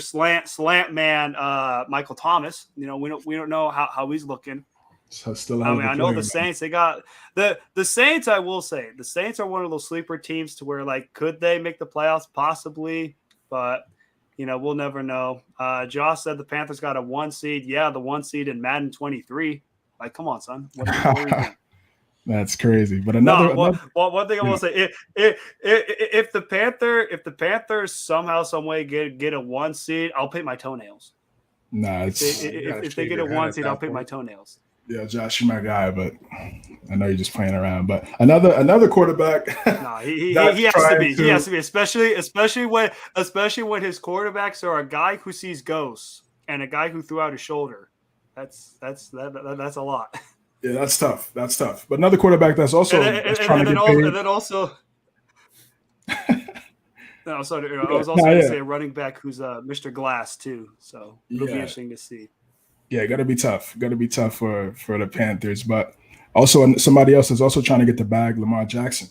It's been some talk about him and his future contract negotiations with the Baltimore Ravens. So Mike Sando of The Athletic came out and dropped a pretty lengthy tier list. I don't know if you saw the hard count of 2 weeks ago. Everybody wants to be us, CJ. Everybody wants to be us, and saw our tier list. But this tier list is not his list. He's been talking to, he said, around 50 or so executives around the league, coaches, coaching staff. So we're gonna pull this up, and I want to get your thoughts on this quote from 2 defensive coordinators talking about Lamar Jackson. And I'm just going to read this for you guys. This is one defensive coordinator. You could not go into a game and not account for this guy. Like, we're meeting with people every offseason to find out how they would defend this type of offense. At the same time, I could totally see why he could go anywhere from 1 to 3 on him, which is tier 1 or tier 3. If he has to drop back and throw the ball, it's not the same. But if he's on rhythm and throwing and running the ball and they're running and play action off it, you can't account for that dude. He's going to kill you. So that's one quote from a defensive coordinator. And this is the quote here that really set people off and that has everybody talking. Anonymous DC. If he has to pass to win the game, they ain't winning the game. He's why they say anonymous? I didn't know what DC said it. Of course. These guys, they're never going to put their name to the quotes. They always do this. But here's also a quote. He's so unique as an athlete. And he's really good. He's a really good football player. I don't care if he wins the league MVP 12 times. I don't think he'll ever be one as a quarterback. He'll be a one as a football player, but not as a quarterback. So many games come down to 2 minutes, and that is why they have a hard time advancing, even when they're good on defense. Playoffs are tight. You have to be able to throw the ball, and he is just so inconsistent throwing the ball. It is hit or miss. Connie, what's your thoughts on this? We know you've been very critical of Lamar Jackson. And in the postseason. Fair criticism, honestly, and how you ranked him. We had him, we persuaded you to put him in the S tier on our rankings, but you definitely had him more towards A. What's your thoughts on these quotes, and how do you see this playing out with Lamar Jackson and his contract? Do you think he should get as much as Kyler, or you think he should get less? Oh, listen, let me say this. I am not the Lamar guy. Like, if you want to wax poetically about Lamar, you can find other people. But all right, bro. Sometimes you just gotta. You're trying too hard, bro. Like, whoever that anonymous guy is, you win 12 MVPs. He'll be a one as a football player, not a quarter. Exaggeration. Like, all right, bro. Like, really, you're trying way too hard to make a statement and be like that guy. You're trying to be that guy. I don't love Lamar. I don't. But yeah, I do. Does his passing scare me? Yeah, but listen, they were like 8-1 last year in the season before he went down and got hurt, and then the season went to shit. They didn't even make the playoffs. Yeah, like and for his contract, should he get what Kyler got? Should he? He should get more than Kyler got. Kyler don't got a playoff win. Lamar does. Does Kyler have a MVP trophy? And he's got not just any MVP, a unanimous MVP. I mean, yeah, like he should absolutely get more than what Kyler got. And he's a Madden cover athlete. I guess. But no, I agree. Listen, I agree with the first person more than anything. Like, you have to account for him. If everything is in rhythm and they're running the ball and play action, so you're kind of screwed. Like, if you knock them off that rhythm and say for some unknown reason, the other team goes down, scores a touchdown, then say on the kick return it's a fumble, and now it's 14-0. Then on the next drive, it's one of the running backs fumbles. So now it's 21-0, and say we're still in the first quarter, 12 minutes left. I genuinely don't believe Lamar would come back from that, because that's a whole lot of throwing. You can't really, although it's the first quarter, you can't really sit there and just run the ball and waste clock. You got to try and go and score. So yeah, I can agree with that part, but like, you're trying way too hard to try and make a statement that like he's not this and he's not that. Like, it's not that serious. It is not that serious. So you can be critical of him. You can say what you want about him, but I mean, 12 MVPs and he wouldn't be tier 1 is crazy.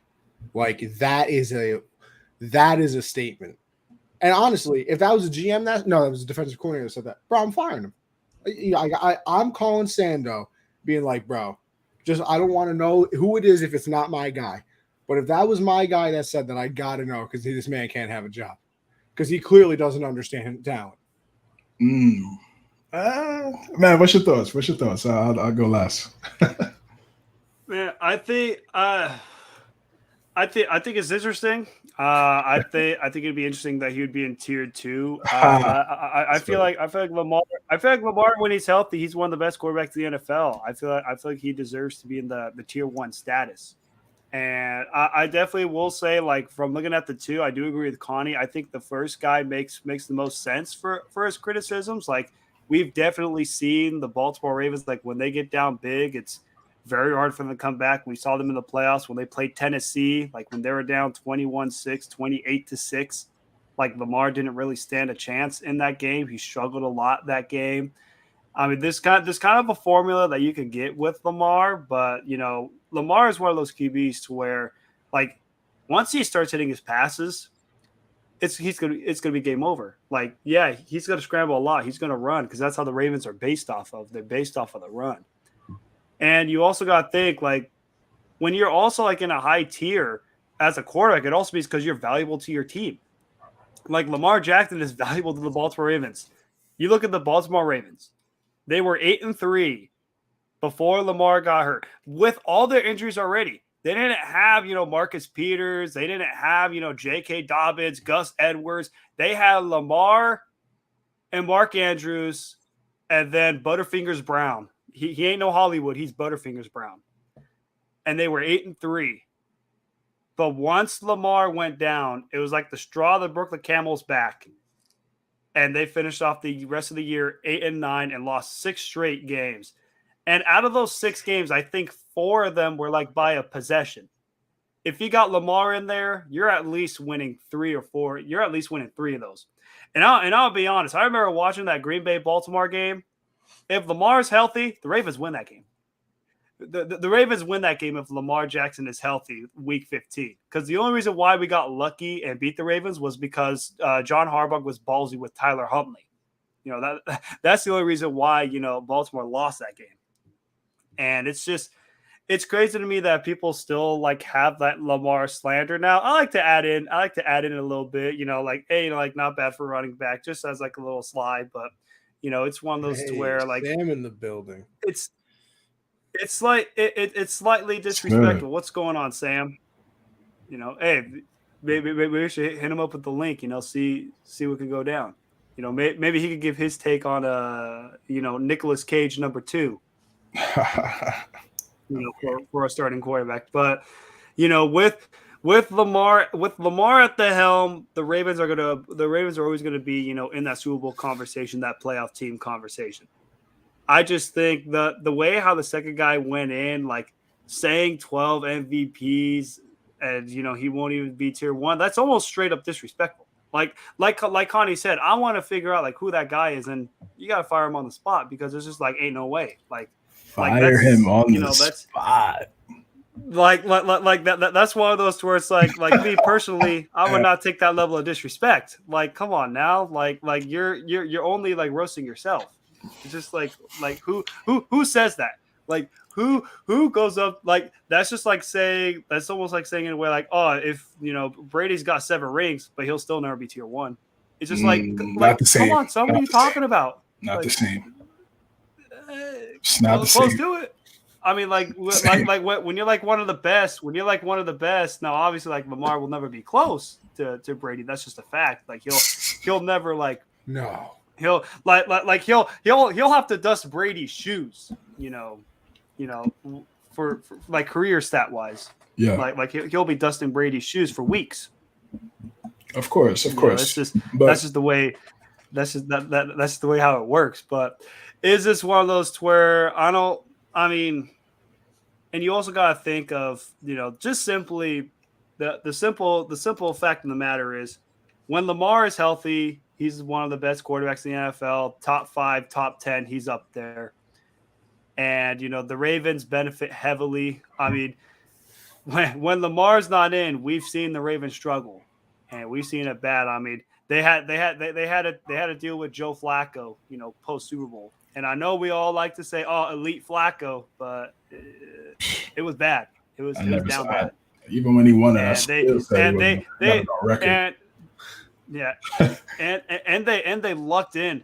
The craziest thing is they lucked in to Lamar Jackson because people didn't know what talent Lamar had, and somehow he fell to 32. Because I bet you, if you were to do that redraft with Lamar, he's going top 5. He's going second in that draft class. If you No, he I was gonna say, yeah, you'd probably go Josh Allen 1, Lamar 2, and you would do that. Like the Ravens got ultra lucky.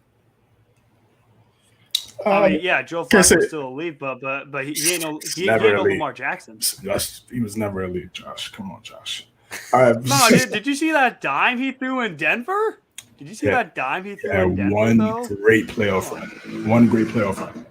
But all right, let's get to Lamar, bro. Hey, well, I want to hear this. All you need is one.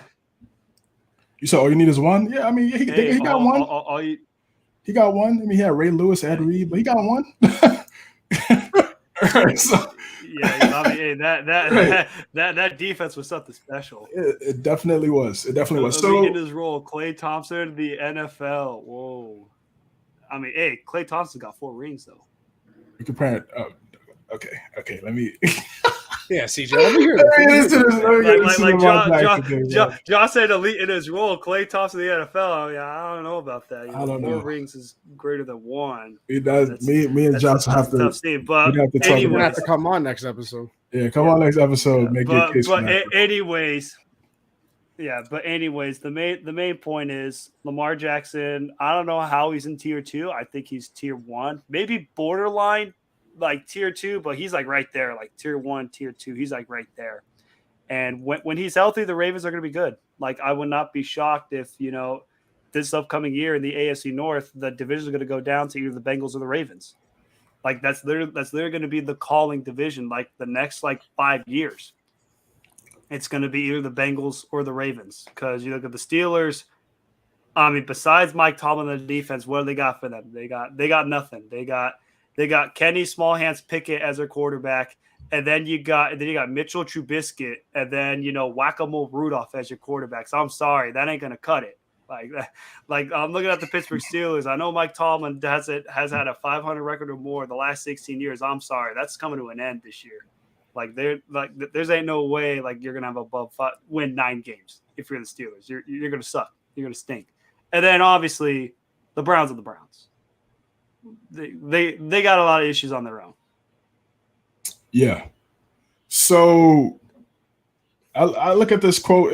To me, it's fair criticism. It's fair criticism. Should he get fired? I mean, your guys' hyperbole is just as hyperbolic as him saying, "I don't care if he has 12 MVPs." The 12 MVP thing, it got people riled up.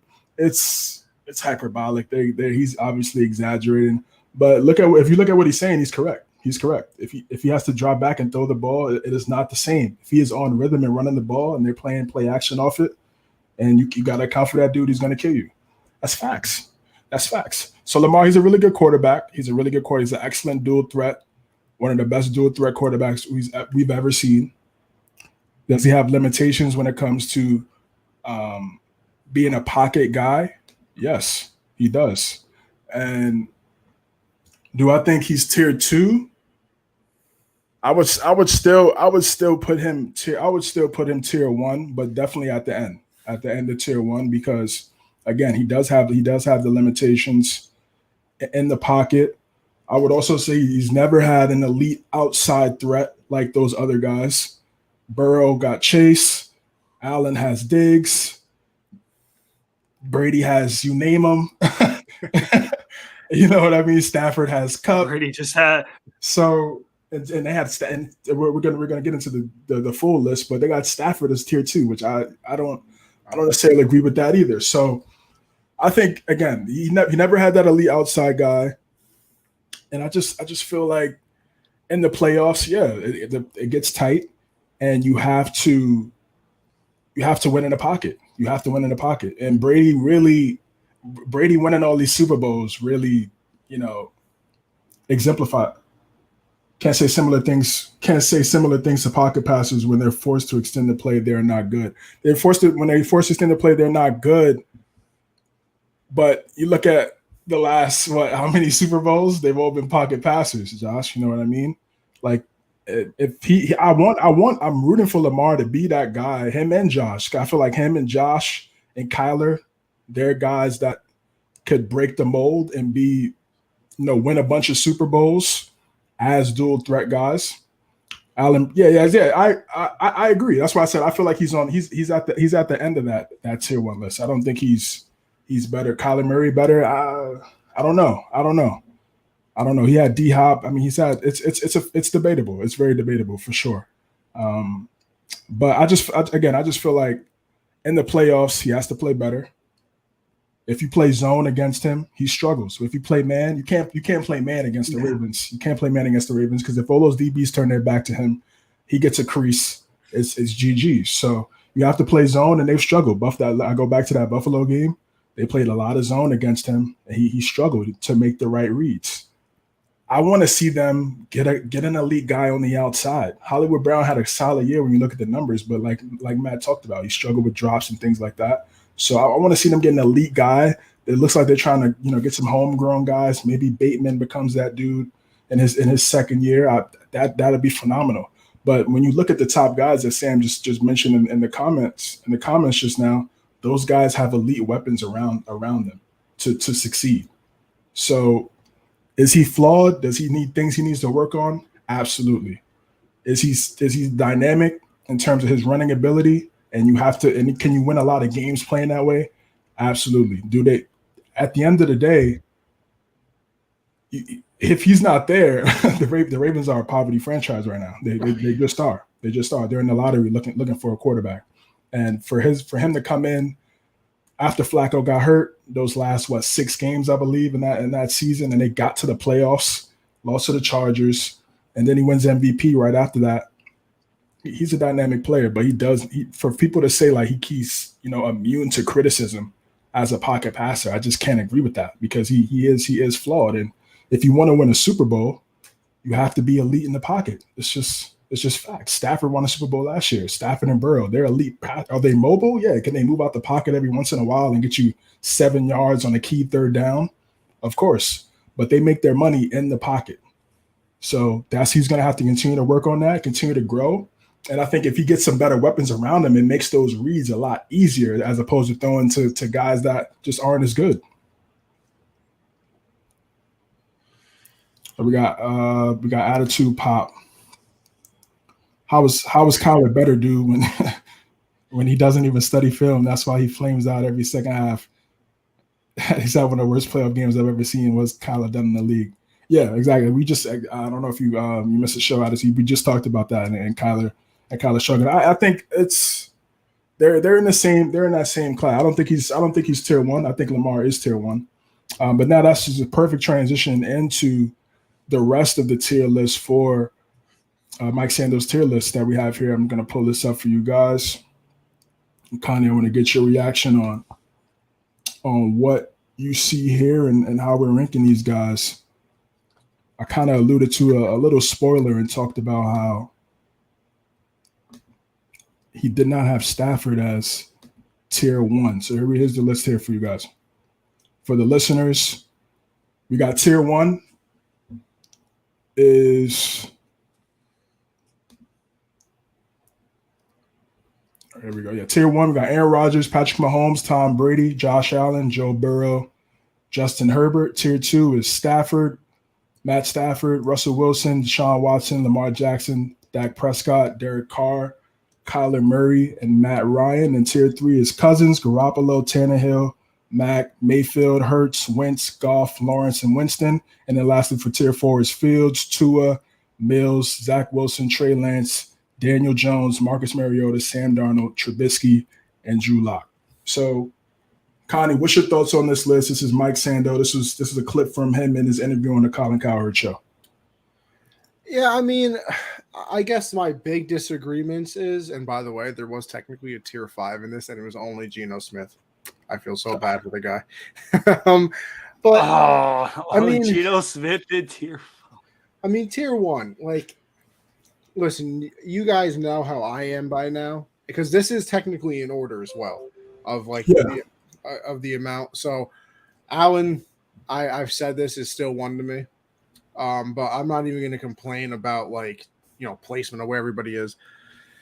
But my two big Did you also predict the greatness of Josh Allen? Some would say. But my thing is Stafford and Wilson got to be in 1, bro. Like, I'm sorry. I don't understand what Matt Stafford has to do to get into tier 1. The man, for the first time in his career, his entire football career, was on a team that wasn't an absolute mess. And he went out and had 41 touchdowns, 17 picks, and 4,800 yards. Almost 4,900. He had 4,886. What's not tier 1? What's not tier 1 about that? And then, I mean, Russ, I guess I can see it because there's a thing of him in the first and the second half and a little injured last year. Last year was his down year. Everybody keeps telling me, "Oh, that's the year Russ is finally done. He's on the back end." He was hurt, came back probably too early from the injury, threw for 3,100 yards, 25 touchdowns and 6 interceptions. What if that's done?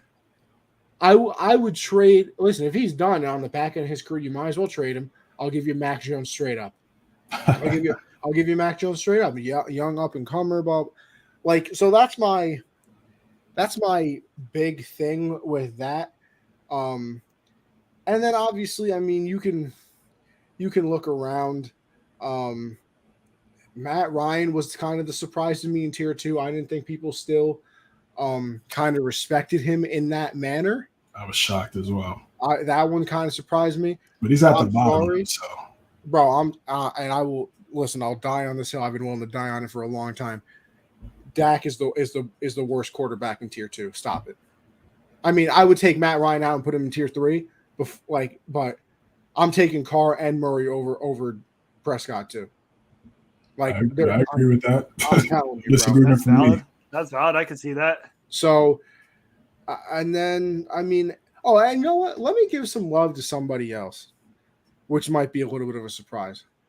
If you look at all those quarterbacks in tier Wentz 3, DC. no, not even that. No, Commander Wentz. No, but look at all your those guy. quarterbacks in Remember tier you 3. bought in. Yeah, Bro, Davis Mills deserves to be in there. I'm sorry. No. Listen, Davis. If Mac Jones is there, why is Davis Mills not? He does have a point there, CJ. Davis Mills, out of all the rookie quarterbacks, Davis Mills did put up the best stats. Davis Mills. If you look at the Right, stats, let me just do something real quick. Let me just look up some numbers. I mean, so Mac had 3801. If you look at the numbers, I think Mac had 3801, 22, and 13. Davis Mills was 26, 64, 16, and 10. I mean, and I don't think, if I'm not wrong, I don't believe did Davis Mills start every game? No, he started 11 games. And I'm not saying, listen, don't worry, CJ. I'm not saying that Davis Mills deserves to be above everybody. But, like, what? Bro, how is Trevor Lawrence in tier 3? What did he do? He was terrible last year. Well, I think this list is, I don't know. Honestly, I don't know. I think it's a little bit projection. He had to deal with the finger-banging coach. Last year, but again, it's weird to say projection as well because you got Stafford in tier 2. But I don't know. But come on, bro. Listen, I would put Davis Mills as the last quarterback in tier 3. That's all I'm saying. I would definitely put him above Fields. By the way, Fields was terrible.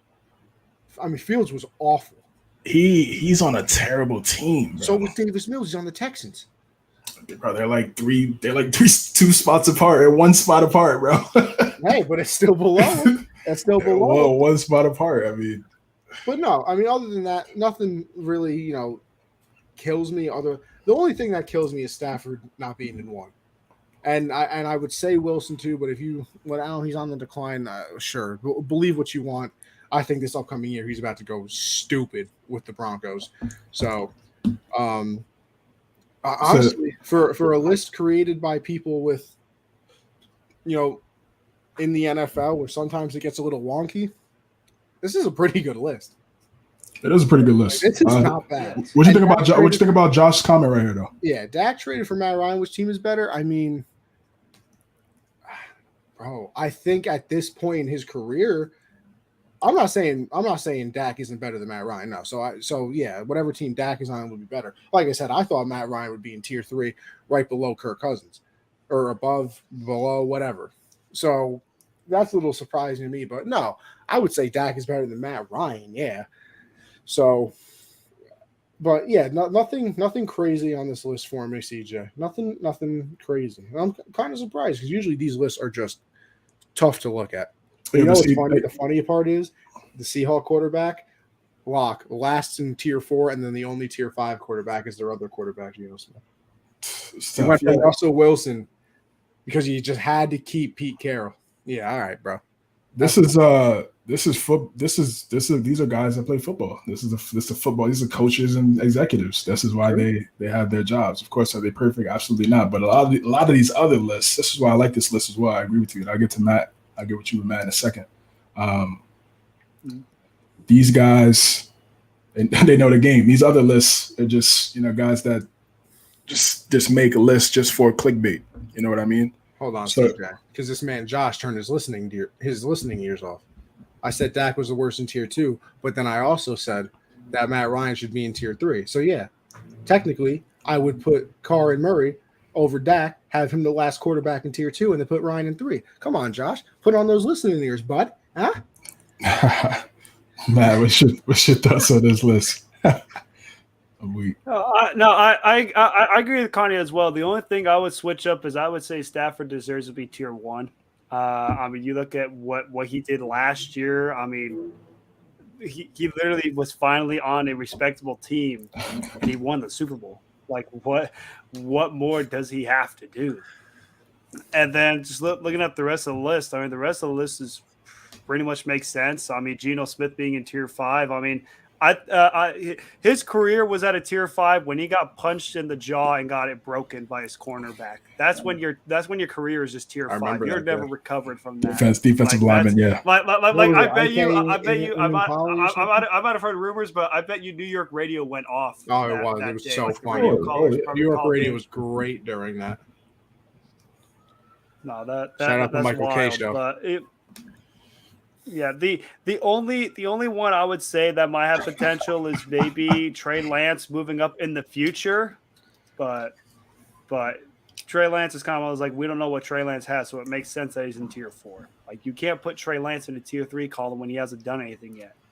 Like, the fact that Trey Lance is also above sense. quarterbacks that have already played is crazy to me. I feel like a rookie should never be allowed to be above a quarterback that's actually played. Well, you got Kyle Shanahan. Kyle Shanahan plays a factor in the team he's on. Yeah, he plays a factor, and also he's above Daniel Jones because he won't be tripping over his own feet, you know, when he's got open grass of like 20, 30 yards. So I mean, even if Lance is like, if Lance is, I don't know, number wise, I feel like he'd still be better than the guys below him. Hey, CJ, if they wanted to make this list clickbait, they would have put Zach Wilson at tier 3 because he got that dog in him. That's the only thing to make it clickbait. only highlight the Jets have had so far in this offseason was Zach Wilson being an absolute dog and doing his thing. Doing his thing. Facts. That's quite a scene, But besides that, the rest of the list pretty much makes sense. Tier 3 makes sense as like a got that dog in him, you know, doing his thing. Josh, I know exactly who you're referring to. Because I thought I heard it. I looked back crazy. I know what you're referring to. Listen, I don't know if I would take any other QBs below Lance because I've never seen Lance play yet. I don't, bro. Did I accidentally hiccup a word? Did I hiccup a word that you might have said clit. I'm just saying. No, I didn't. I emphasized the click. I emphasize the CK. You could re-roll the tape. I emphasize the CK. And I would be confident in what you said. And I would be confident that you said that. Yeah, of course. But the rest of it makes sense. I mean, tier 3 is pretty much the middle of the pack quarterbacks. Yeah. Other than that, the list is pretty solid. Only moved Stafford to tier 1. Matt Ryan maybe tier 3, but who knows? Maybe Matt Ryan and Indy, you know, it could be something. Yeah, I agree. Goff, yeah. I was about to say that, Sam. You got it here. I'll pull it up for the viewers. Goff at tier 3. Yeah, I don't understand that at all. I don't think Goff's a tier 4 quarterback. We all know this. Stafford and Russell Wilson should be tier 1, in my opinion. Herbert has the talent. He's extremely talented, and he's an excellent quarterback. I think he's going to be really good, but he still hasn't made the playoffs in his career. I know it's year 2, but if you're going to have him tier 1, you gotta have Stafford and Russell Wilson on that list as well. You can have him below Herbert, whatever, however you want to do it. But I still feel like those are the top. I thought you were going to take Herbert out, and I was going to get a no. I'm not taking Herbert out, but I'm saying like you gotta. For me, you also have to have Stafford. Stafford just went to a new. He just did what Brady did 2 years ago. I mean, and he was the guy throwing the ball to the guy that set all the records for wide receiver. Like, just think. And he did it before too with Calvin. Super Bowl champion. I don't know why he's underrated like that. The last Just think about it. The last 2 years, a new quarterback to a new team has won a Super Bowl. Brady with the Bucks, Stafford with the Rams. Especially when Russell Wilson said, "Broncos country, let's ride." Let's Bro, that ride. was the cringiest thing I've Yeah, ever maybe watched Broncos in my are life, next. bro. He's And, the like, No, and it would sound so much it better. It sure could was. sound so much I look. better in a stadium and there's music behind it and fans. But like, you should never actually tweet that out by itself. The PR team did this man No, Russ that dirty. was hilarious. He said it. He said it not once, not twice, but 3 times. He said, Broncos country, let's ride. That's That's right. alright, bro. It's That's I don't expect anything less from Russ at this point. Yeah, and also again, I think Lamar should be tier 1. My guy Mac is in tier 3. I think that's good. I think he's gonna have a good year. Stafford, Wilson, Watson stays at 2 because he's weird. Pause, Josh. What you mean you trying to ride? Pause. That's right. Hey, I think this is a solid list. I would make a couple adjustments. Sam say he said Scurry should be tier 1 too. Matt Ryan should be tier 3. I completely agree with that. I think they're probably banking on they'll have a better season. You got a guy like Jonathan Taylor behind you, make things much easier than whatever was in Atlanta last year. I don't know what that was.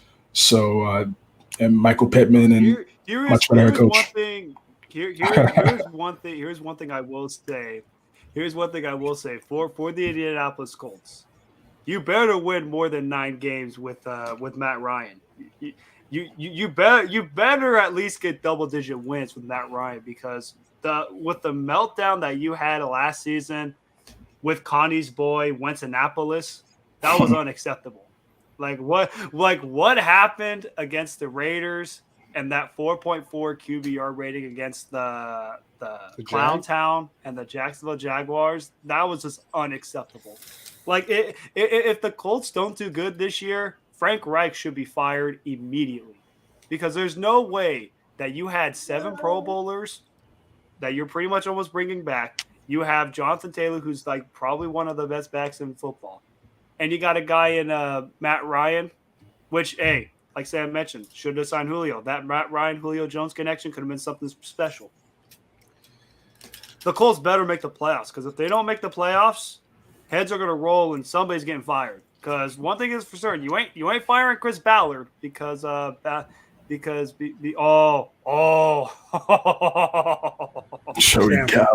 Yeah, Sam, I will literally block you. Sam, I'm gonna block you on Twitter. All those Kid Cudi conversations we've had, all those times you've been on the show, gone, blocked. Have to. No way. I don't have a choice. Crazy. No way. You said, hey, tier 1 in strikeouts. Tier 1 in strikeouts. Tier 1 garbage. Real quick though, either one of you guys, look at Josh, big baseball guy, Josh. He said, "I get the reference." Have any of you guys listened to the Luck podcast? I have not. No. Bro, The what? I think the Athletic. Was it the Athletic? I think it is. Did a podcast series. It's a 6-part series about Andrew Luck's career, and like they, from like the beginning, his first couple years when he gets hurt, him coming back, and then like the retirement. Unbelievable, bro, so good. It is absolutely great. You really have. I'm telling you, have to listen to it. I listened to all 6 parts. It's just super good. Definitely check it out. Bro, also, doesn't it feel like Andrew Luck retired so long ago? Bro, he retired in 2019. I thought this man was retired for like 6 years. Did you see him resurface in January for that national championship game? That man looks like a toothpick. Bro looked totally different.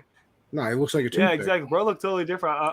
I'm just like, there's Andrew Luck next to RG3. Like the stuff they were talking about, like how the shoulder kept him out. He went to like Poland during the time he was out with the shoulder. I do remember hearing that. Yeah, because nothing over here was working, and he went to some like guru. He went to some former, I can't remember the former pitcher's name, who worked with the same one that worked with Drew Brees to recover from his shoulder. Tom House. Yes. went to Tom House to try and help him out with that. He doubted himself, said he was in a really dark place, talking about, am I ever going to be good again? And then, the thing that finally made him retire, he made a promise to himself that, like, if he, like, when he was going through the shoulder stuff, he was like, if it ever feels like this is a chore ever again, I'm done. And the year that he retired, he had like a pain, and they couldn't figure out what it was. They thought it was a calf strain. And like all of a sudden it was still a calf strain after 6 months going into the preseason. And the last time he was in Lucas Oil, he did like a full hard workout. Everybody was like, oh, look, he's, coming back. Like, that's a quarterback that's coming back. And he did it just because he wanted to work out in Lucas Oil one more time. And then, like, he went in, told everybody that he was going to retire. It gets leaked. Schefter makes the tweet and everything like that. But yeah, it ended up being like something that, like, every time he stepped, his entire foot felt like it was burning. And like they couldn't figure it out for the long, bro. He went. He could have popped his Achilles. It could have been bad. Yeah. He played like the entire second half of a football game with like a ruptured spleen, and didn't know until the next day when he woke up peeing blood, and like they show a clip, and punctured his lung, and they have a clip on there where he's doing an interview after the game where he gets hurt, bro. It's freaky because, like, now that you know what happened, like how serious it is, because you can hear him. They ask him questions. He's like, "Oh yeah, I feel really good out there." And he's like, "Yeah, like I feel fine." And he's like breathing like super. I'm like, holy! Like, you look back at that dude was an animal. Yeah, Ryan Grigson, man, really sold that man. Bro, sold that ruined man. his career.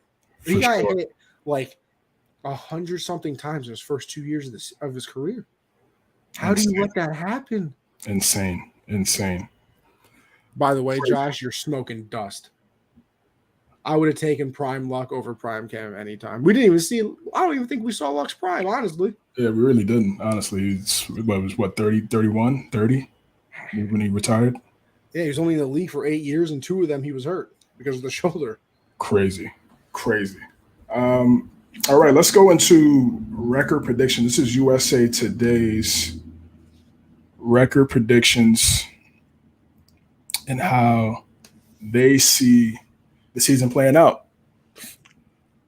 First glance, Connie, what are you seeing, man? How do you see this? Do you agree with it? Do you disagree? Let's just go through everything real quick. All right, I'll start. Let's go left to right. I disagree already. Broncos 8-9, bro. Oh yeah, that's perfect. Let me read this out for the audio.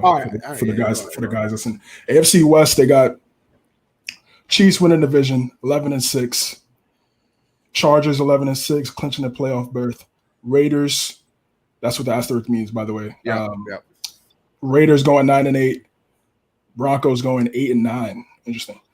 AFC North 12-5 for the Bengals and the Ravens. Steelers going 9-8, and the Browns going 6-11. Obviously, that's probably assuming Deshaun misses time. AFC South, Colts going 9-8. yeah, definitely. Colts going 9-8, Titans 8-9, Jaguars 6-11, and the Texans going 3-14. AFC East, you got the Bills going 15-2. Incredible.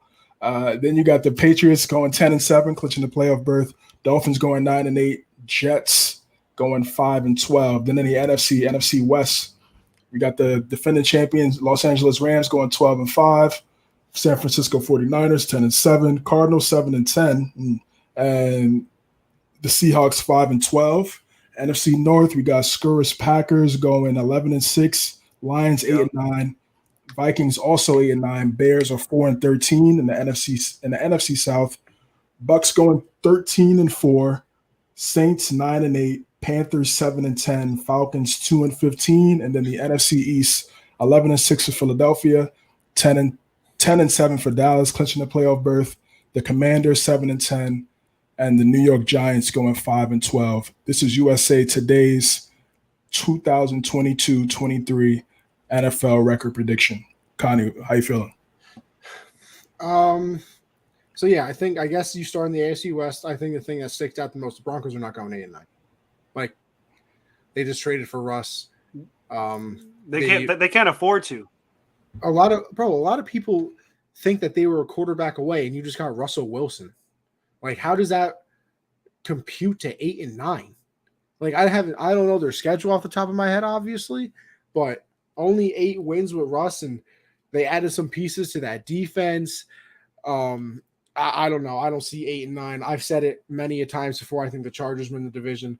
I think the Broncos come in second, and I think the Chiefs are in third, and then I think the Raiders are probably finishing last, but are still going to be very good.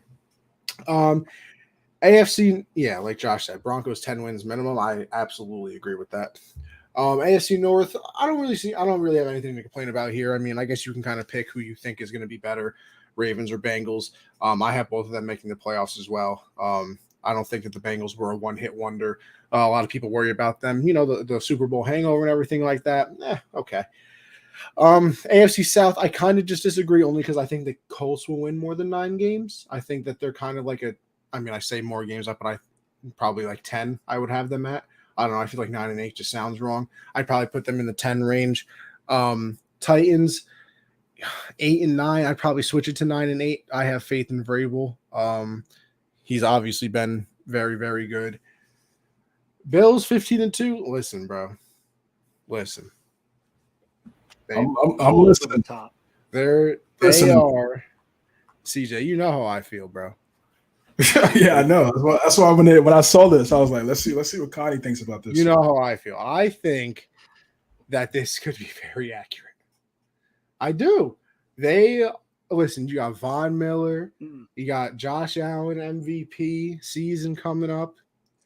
You got Diggs, obviously. They stole Jamison Crowder away from the Jets. They drafted a running back, so maybe the running game is actually decent. Von Miller. I don't know if I already said that, but Von Miller. I love the Bills. I'm a Patriot fan, but listen, I'm honest. I mean, can we be honest here, people? I gotta do that for the show. I preach honesty here. Listen, and then you go down. CJ, you know how I've been. I don't see 10 and 7 for honesty is like Anthony's middle name. It's like Anthony Honesty Connell. Exactly. Listen, I live by it. Listen, CJ, we've done our record prediction. I've switched the Patriot record. I had them at 7 and 10. I had them at 7 and 10. I keep looking at our schedule, and it is disgusting. Like, I don't like that schedule. Terrifies me. Week 4 for the Patriots is going to be a bloodbath. What's week 4? You know, Green Bay. Green Bay. We'll see. We'll see about that, bro. Yeah. Yeah, we'll see with your no wide receivers. Hey, we have to do a live stream for week 4. We'll see. 9 and 8 Dolphins. I can see it. Yo, what's going on, Quanda? How we doing, boss? You basically look at this guy, basically the third host of the show now, huh? Yes, sir. Nah, let me not do that. What's up, guys? That's good. Good. Just going over the record predictions from USA Today. Then the NFC West, bro, 7 and 10 for the Cardinals. What are we talking about? What, like, did I miss something? He's not. Kyler Murray's missing less than 4 hours of game film, man. Like, I don't know what I and bro, like I said, I don't know how people having this just 100% faith in the 49ers that Trey Lance is going to be good. Please. Like, how am I supposed to know Trey Lance is going to be good when everybody is worried about this man being accurate? If this man isn't accurate, we're talking about Daniel Jones. Like, so. Wow, I didn't even say that because Quando's in here either. I didn't even think Yeah, you got the Giants logos in the back. That's crazy. I literally didn't even say that. That's crazy. I'm crying. Quando looks like he's in a post-game press conference right now. Like, nice. So Quando, what did you think of Brian Daboll as your new head coach and possibly going 5-12? You know how Giants fans are. You know, I'm realistic though too. I have my fun, but I'm realistic. I'm not expecting us to like have a killing this year, but I expect us to play hard. 5-12 is realistic though. That's definitely realistic. I said either between 5 to 7 games. Okay, see, at least you're honest. Will Kenny Golladay have more than 0 touchdowns? I hope. Otherwise, we cut his ass next year. Everybody better pray. NFC South, that's easy. I think the Bucs are going to win that. Obviously, Saints in the second slot probably. And then NFC East, I'm happy somebody agrees with me. Now I don't know if I have the Eagles at 11 wins. Maybe I think I would probably put them at 10. Which, listen, I'm shaving one win off, so I'm acting like it's a big deal, but I don't know. Eagles at 10 wins, Cowboys maybe 9 or 10. I think the Eagles win the East. I've said that. CJ, you know that. I've said that. So I'm happy to see that at least USA Today agrees with me. But the things that stick out the most, Broncos 8-9, they're smoking dust. Damn, the Bills 15-2. Cardinals 7-10, smoking dust. And then everything else will be all right. Lions at 8 wins is a little bold too. Bold. That was also one I saw. I was like, Is that who? Okay. The Lions at 8 wins. I'm going like 6 or 7. I'll give you 6, 7. Yeah, that was a shocker for me. So they're saying hold on. So we're logically gonna sit here and no, we're not gonna sit here and say we're not agreeing with this. But they're saying the Lions on paper are better than the Giants. I mean, hey, I think they might be. I don't know. I don't think the Lions get 8 wins, but I think they're better. Like the Giants are just missing a quarterback. That's probably it. Hey, Jared Goff took him to the Super Bowl. What about Danny Dimes? Danny Penny. Exactly. We need a quarterback and a tight end. Yeah. I was about to say a quarterback. That's my boy. I hope he has a great year this year. I hope he solves his turnover issues. But I don't know. This is the contract year, so we'll see. I don't think. Well, if he has a great year, I think they're gonna keep him. But I still think they're gonna draft another quarterback next year. Have to. Like we need. Yeah, I got it. One thing. CJ, I want to know your reaction next. I feel like you everybody else go next. Nah, CJ, I'm picking you. I want to know. Come on. Yeah, Broncos in the AFC West. That division. Yeah. 8-9. That division is so stacked, man.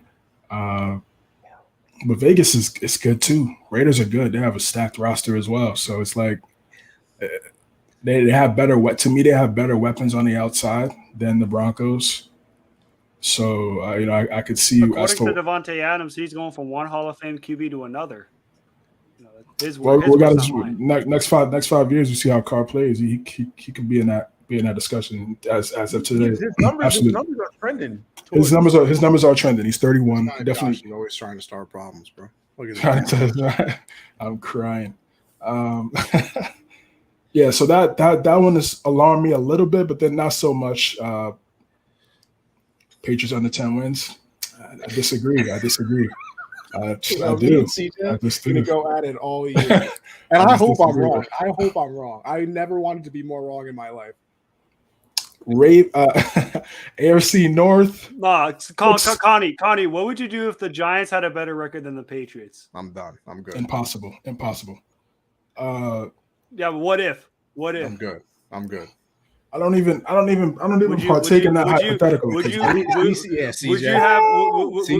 Quando host the show if the Giants have a better record than the Patriots? That'd be hilarious. They call me Mace. What's good?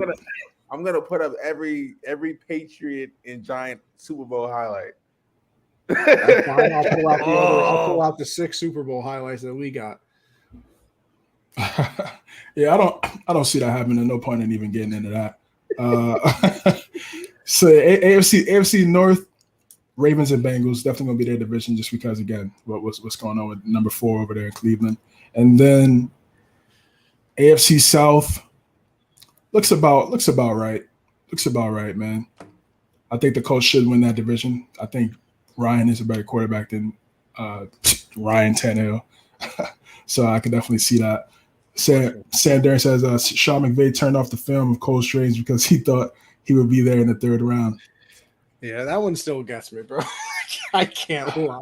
How do y'all feel? It looks like it's about to be the starter. It's going to be our starter. So, to me, that's I a forgot that Shaq Mason's on the Bucs. Literally forgot all about that. Oh, shit. That's a he's about to be a starting guard for the Patriots. So that to me that's a win in my eyes. I mean, if Rickie's starting right guard for the Patriots. So hey, Sorry to interrupt. How Yeah. do y'all feel about the Jaguars? yeah, I think 6-11 is. I think that's calm. I think that's calm. I got to see Christian Kirk. He's going to be that number one guy now in Jacksonville. Travis Etienne, really good. James Robinson. Gotta see what Dougie P looks like. Yeah, first year there. I think for them, they're maybe not concerned about wins just yet. They just want to see Trevor Lawrence just make that step and be like, okay, this is really our guy. They gotta make sure their coach doesn't leave their flight behind in week 4 and goes fingers up places that has never been before. So Yeah, they gotta make sure they get that in wraps first. Yeah, they don't have to worry about that. AFC East, 15-2. It just they're really good. It seems too much. They're really good and they're talented. I'm a fan of Josh Allen. I don't hate Josh Allen. He's an excellent quarterback. One of the best dual threat quarterbacks I've ever seen. They have a good team. They have a really good defense. The run game should be better outside of Josh Allen. Somebody else running the football. Yeah, you would hope.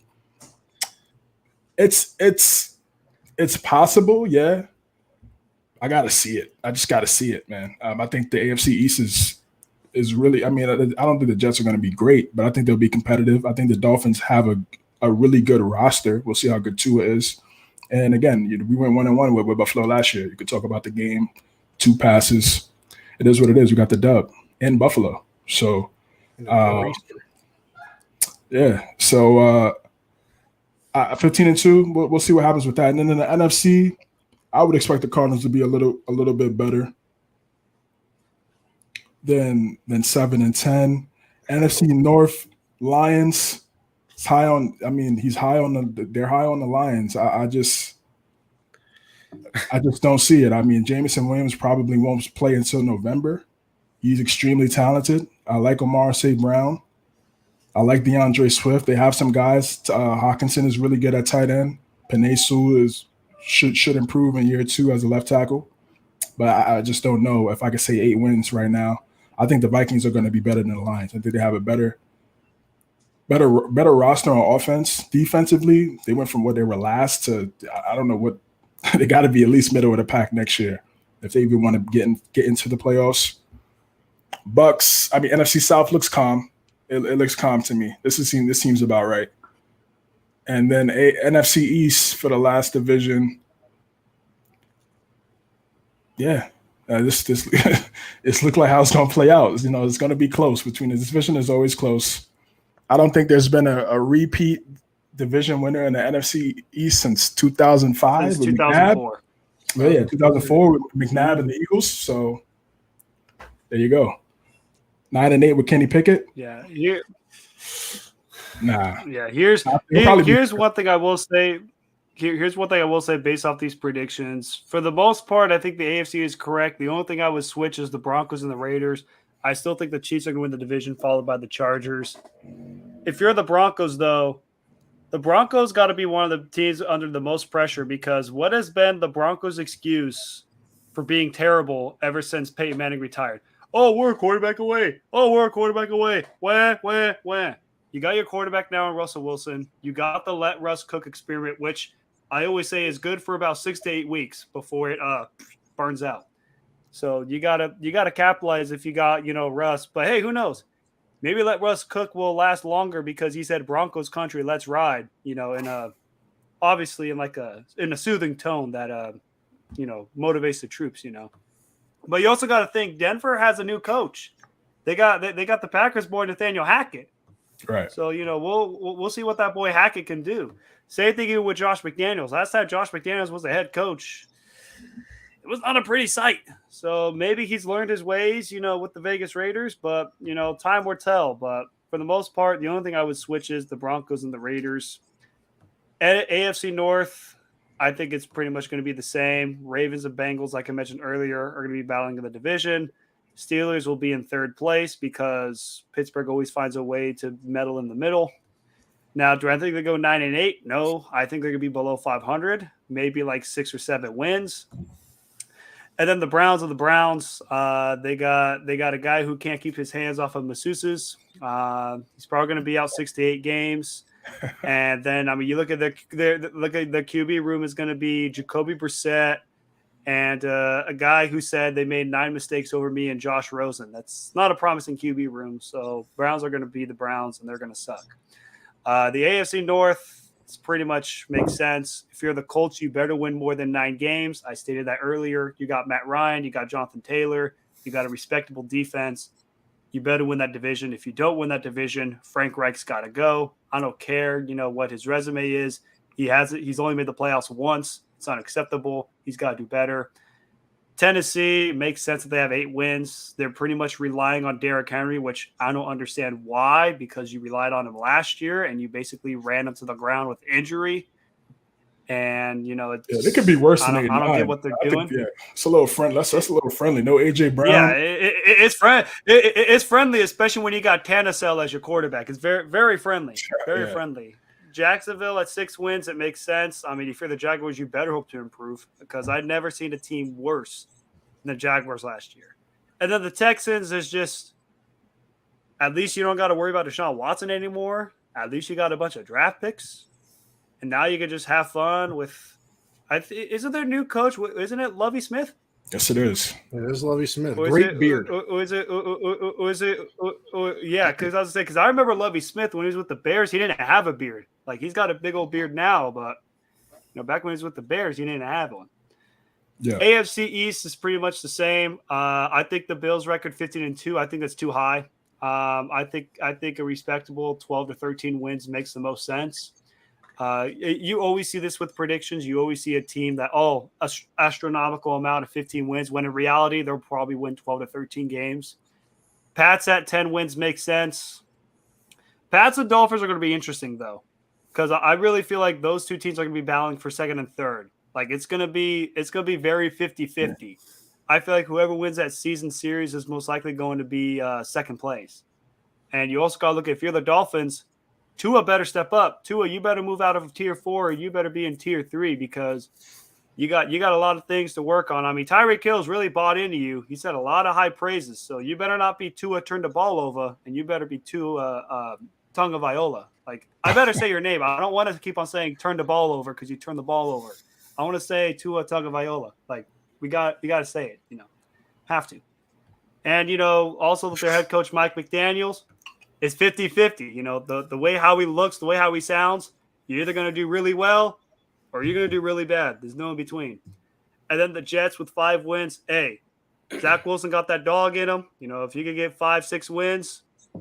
The only thing, if you're the Jets, just try and do better than the Giants. I know Quando doesn't want that to happen, but if you're the Jets, your only expectation is I'm to be better than the Giants.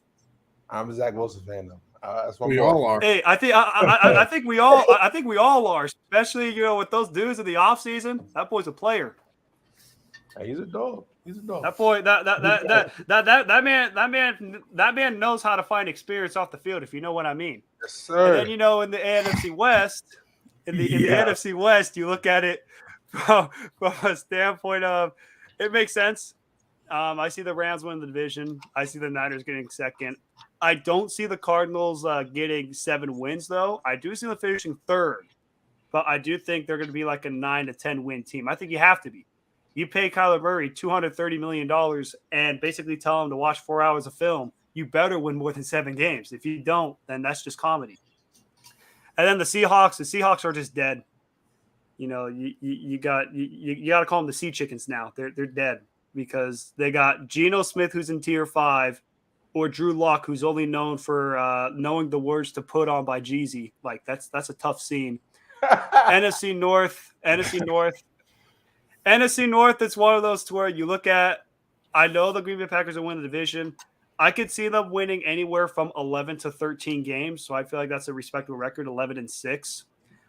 Looking at their schedule, I feel like the only hardest games that I could see from them is, Minnesota. Minnesota once. The Bills. Bills are going to be a tough going. The Bucks and the Rams.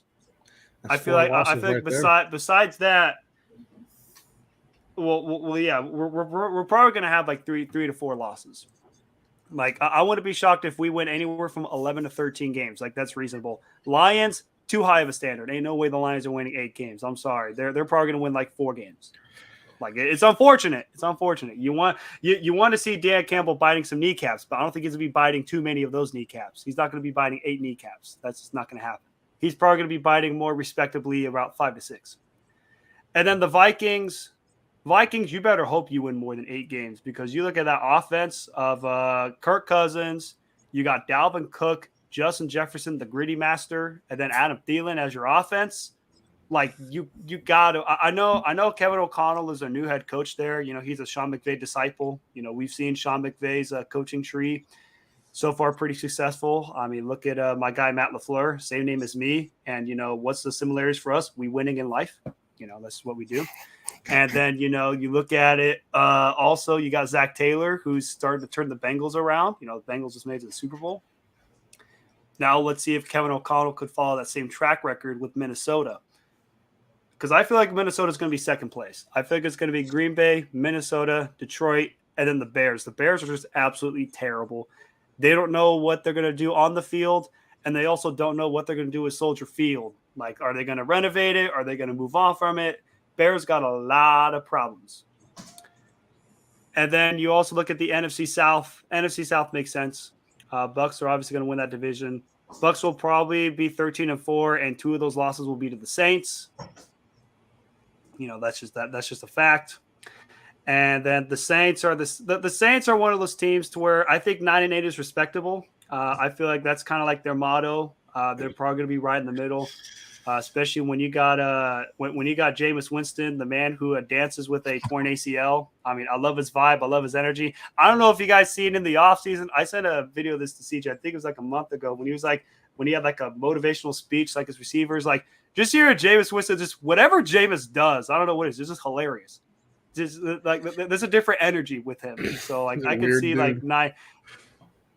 Hey, it's a funny weird. I'd rather have a funny weird than like a weird. Like a Deshaun Watson weird, that's weird. But a Jameis Winston weird, not that weird. Like there's different levels to that. And then the Panthers at 7 wins. I mean, I hope for Josh's sake that the Panthers do better than 7 wins, because I mean I'll be looking forward to Gen Z if the Panthers keep on winning like that. That would be awesome. You're looking at your 3-time pick champion. Yeah, that'd be awesome. And then the Falcons. I mean, the only thing going good for the Falcons is Kyle Pitts, AJ Terrell, and their stadium. That's about it. Other than that, their product is pretty much dead. The NFC East, you look at it makes sense. The only thing I would say is I will switch up 2 things. I would say the Cowboys will win the division. I do think they'll be a back-to-back. I truly believe that. I think that's cap. Juan Soto will go to the Dodgers. Joey Gallo for a bag of chips, as long as they're flaming hot Cheetos, I'm with it.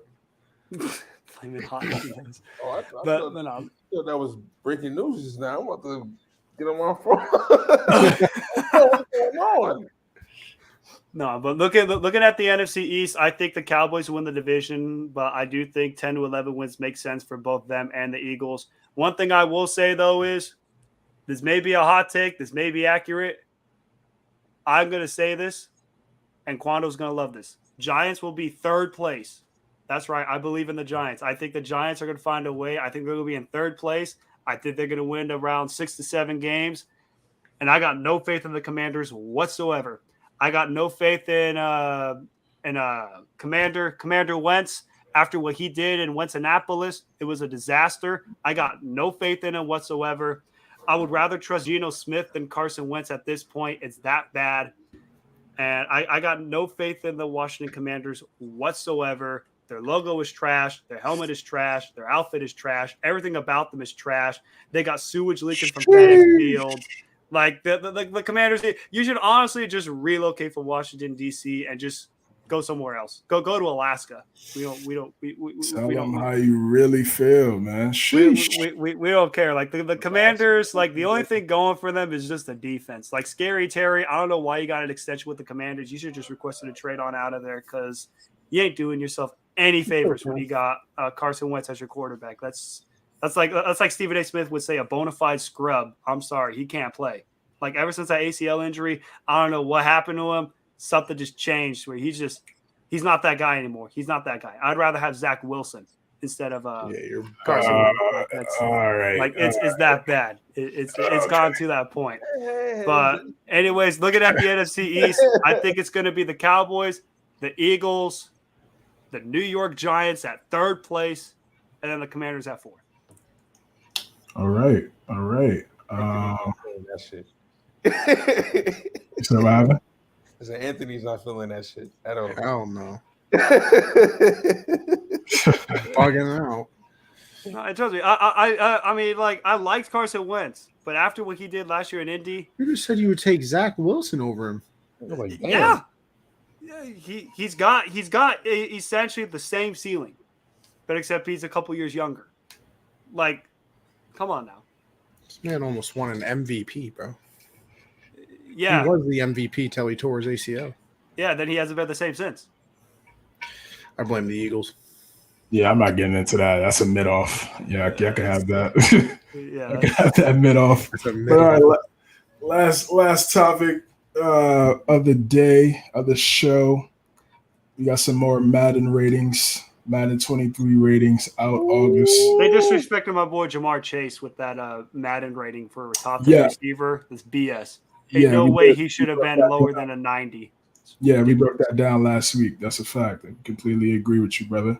We're gonna go with Quan. What's your thoughts on this top 10 quarterback list right here from Madden? Looks kind of nasty in my opinion. Go ahead. Yeah. But it's Madden. What else is new? I mean, like, it's Madden. You know what I'm saying? I still think Aaron Rodgers should be a 99 in this game. Oh, If you put If Rodgers a 99, Brady got to be a 99. that's a flame on pick. those three quarterbacks right there should be at least 99 and 98. I don't know what they're doing with this 97. 3. Go with 4. Come on, let's be real. But okay. Damn. I do like the list though. Tom Brady 1, Aaron Rodgers 2. I put Josh Allen. I can't. I would put Josh Allen over Pat Mahomes. I would. Joe Burrow 5th. Yes, Joe Burrow 5th. Yes. Joe Shiesty, that dude, bro. Lamar Jackson needs to be higher. Yeah, bro. Yeah, they disrespected my boy Lamar and Matthew Stafford. Nah, Pure Dak being an disrespect. 89. Dak needs to be down to a 10. I don't That's understand. I don't disrespectful. understand. I don't get it. But yeah, Dak in 89 is Stafford wild. is top 10. Is he? Who? Matthew Stafford? Yeah, he's number 10. Yeah, he's not. Okay. He should Yeah, be in the 90s. You bugging out. should be higher than Dak. Way higher than Dak. He should be higher than Dak. Stafford should be a 90. Do you guys like Joe Burrow 5th? I do. Yeah. Based off last year, Yeah, I mean, Okay. went to a Okay, Super based Bowl. off last year. This is based off last year. Okay. Because Madden rating should be based off like the year by year. That you Okay, you're right. That's absolutely true too. That's absolutely true. Because if we're talking career wise, Brady would have been a 99 since like Madden 11. Yeah, facts. Like if you go based off of career wise, you're gonna have like 3 or 4 99s, but they go based year by year. I do like the list though. The biggest surprise to me on this list is Joe Burrow at 5, but not in a bad way. Like I'm happy that he's 5th. Like that's it's crazy. But Josh Allen should be a little bit higher. He should be Will your boy Daniel Jones ever crack the top 15 one day? Hell no. No. Oh, what is He has the it's crazy because he has the you feel me, the quarterback aware, like he doesn't yeah, I don't know what to say. He has the arm talent for it. Like he just doesn't know how to Got the awareness of a brick. give up on the play, bro. It's over with. He also doesn't know how to work his legs. Yes. Yeah, he can't even. Man's tripping over his own keep up feet. with his own body weight. Crazy. Connie, how we feeling? Bro. The biggest surprise is Burrow at 5 and not Dak at an 89. Incredible. What the hell are we talking? He's ahead of Justin Herbert? He's ahead of Matthew Stafford. Russell. Oh yeah, that's true too. Bro, what are we talking about? How is Dak in the top 10? Nonetheless, John Madden's number rolling in 6. his grave Bro, looking at those ratings. Bro, Dak Prescott is one less of a quarterback in this rating than Joe Burrow. One less.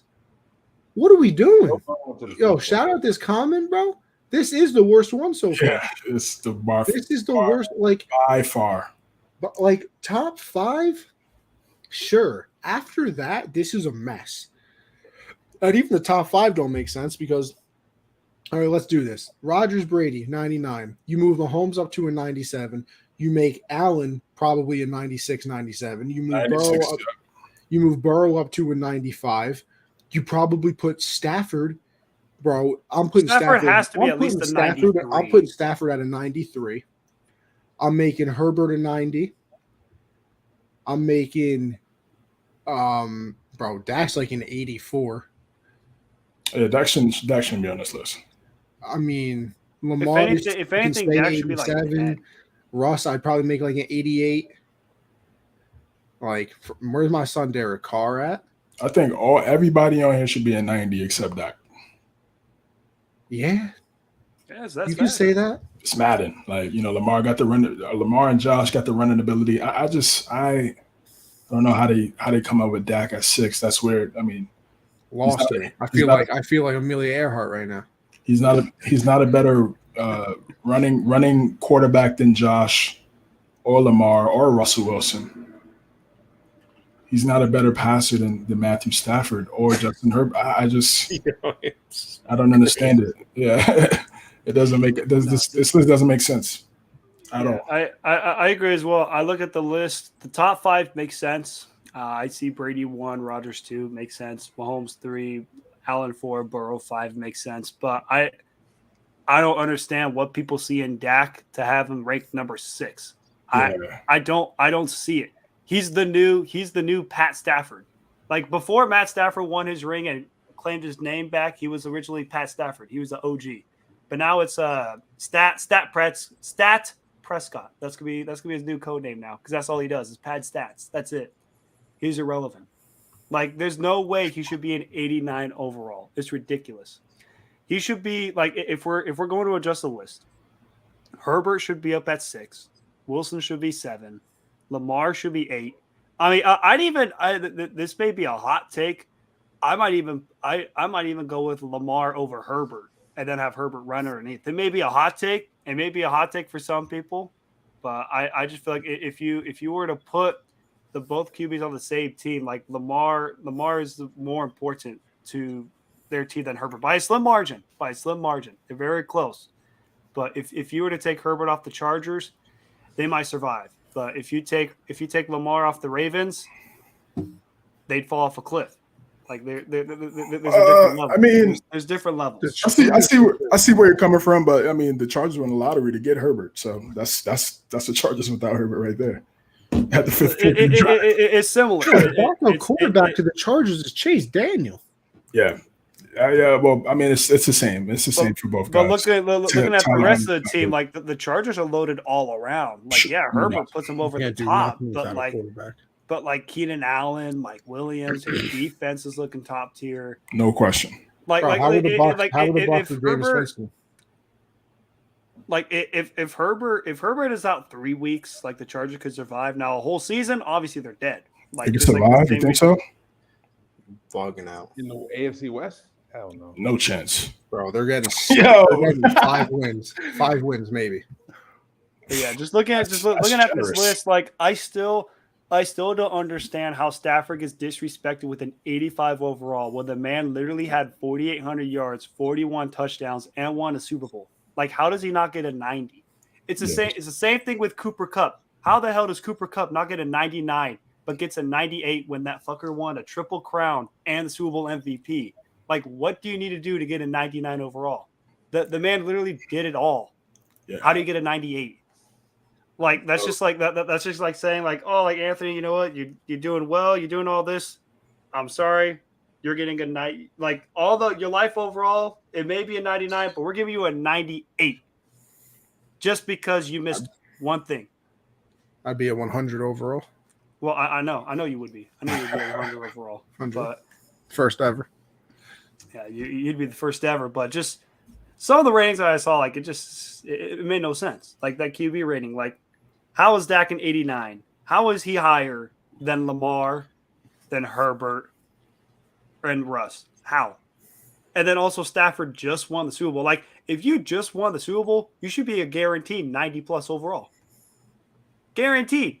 Like you're the QB that led the Rams to the Super Bowl. How are you an 85? How? Like the man had almost 5,000 yards and 40 plus touchdowns. What? Like I said this earlier. John Madden is rolling in his grave looking at those ratings. I mean, that's bad. Like it's down egregious. Like it's as bad as seeing Daniel Jones trip on an open field 15 to 20 yards. Like that's bad. Yeah, it's Madden for you. But that's gonna wrap it up for the show today. Appreciate Matt Quan stopping by, man, dropping some gems, dropping your thoughts on some of these topics that Connie and I came up with for today's episode. CJ, don't even give me credit. CJ does everything, guys. I just show up. Wait, Quandra, how many wins do you think your Giants are going to get? USA effort. Today says 5. Do you think they'll get more than 5? Who? All right, fantasy wise, I'm saying we're gonna, with 9 games. 9 games. All right. Of course, I went on FanDuel and I had to bet on the Giants win the division. Just because. What was that? What plus what? Plus Quan. That's right. You donating money, bro. You're literally donating money. But hey, could you imagine if they win? It's plus 3,000. I gotta pay for college, bro. You could have given me that bread. 55 plus 5,500. Yeah, it's like the odds are like I got a 1 semester of college left. You could have helped me pay that off instead of giving money to FanDuel, bro. Come on. No. I bet $1. If the Giants, okay, never mind. It was just $1. All right. No, I was gonna say if you would have bet a lot of money and the Giants won the division, I would have given you a standing ovation. I would have given you a standing ovation round of applause. We'll see what happens. Nah, Reggie, that's crazy. Oh, my boy Mace. Shout out Mace. Shout out big homie Mace, man. Shout out OG Mace. Yeah, bro. 7 wins. I got the Giants winning 7 games. Like realistically. Yeah, I will say though, one of your losses will be Week 5 in London to the Packers. I'll give you that. You're gonna take a fat L in London. Maybe somehow Aaron Rodgers will lose the game. Somehow, I don't know. Somehow, no, not the way how we look like Nicolas Cage maybe if it was out the there. Playoffs, he would. Yeah, I mean, the last couple times we played the Packers, we lost in the fourth quarter. No. I think the last time I remember when we played the Giants, we smoked you in the playoffs. And Randall Cobb had 3 touchdowns.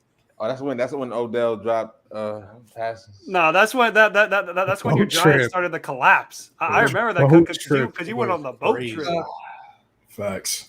But all right, man. Yo, Matt, drop your socials. Drop what you got going on, man. And my Twitter handle's down below, Matt_Skura. Go check it out on Twitter. Check out my Instagram, Matt_Skura21. And both of those links in the bio. You check out my sports podcast. Me and our great friend Caleb Connaught do called MCS Real Sports Podcast. We talk all things NBA and NFL related. You name it, we're available everywhere. Spotify, Apple Podcasts, Anchor, iHeartRadio, you name it. It's there everywhere. As always, it is a pleasure to be on the Hard Count to talk things NFL football related. And hey, I'm just excited because the week for football, the start of the season is probably about 6 weeks away. I can't wait to see what my guy Nicolas Cage at center can do. It's going to be rocking. NFL is going to be rocking. It's going to be fun. And hey, let's see what happens. Quando, where can they find you, man? Yes, Let the people know. Down below right here, yes, sir. You can find me at Young Quando on Instagram. Twitter, my handle is pretty sure it's the same thing. But yeah, guys, I appreciate you guys always have me on the Hard Count. It's always different discussions, funny discussions, and we'll see what happens with this coming up season. I'm looking forward to the next show. Absolutely. Yes, sir. Appreciate you again for stopping by. Connie, where can the people find you? Oh, CJ, you know what it is by now. Come on. You got Generational Sports. That's Mondays, 7 Eastern. Check that out. Obviously, we do this every Tuesday, me and CJ. Football season's ramping up. We're ramping up the shows. Have people on, obviously, especially once the season starts going. It's going to be a nice flow breaking everything down. So make sure you're here every Tuesday at 9 Eastern. Thursdays at 9 Eastern, I do Backstop Banter with me and Michael. It's basically this show, but the baseball version of it. It is the baseball version, talking everything in the baseball world. So make sure you go and check that out. We got the trade deadline coming up. I believe it's the end of this week or very, very soon after that. So make sure you go and check that out. We'll break everything down over there. Anthony Conover _ on Twitter. Like I said, you can follow Gen Z Sports right there. And then all those podcasts I mentioned, Gen Z Sports, The Hard Count, and Backstop Banter, available everywhere you listen to podcasts, Apple Podcasts, iHeartRadio, Spotify. You can watch the shows on YouTube as well. Make sure you subscribe to the channel. If you have not, make sure you give us a like. We always love your comments. Hit the notification bell so you know when everybody goes live. And with that, CJ, my brother, take it away. Linktree.com/CJames9. You can find out everything that I'm working on. Guard Up Podcast, Forever Patriots, Knicks Boulevard, Hard Count, my brother Connie right here. And Count the Bucket as well. All things NBA with Nick, Andre, Michael Lawson. And that wraps it up, guys. Appreciate you guys for stopping by, tuning in. Catch you guys on the next one.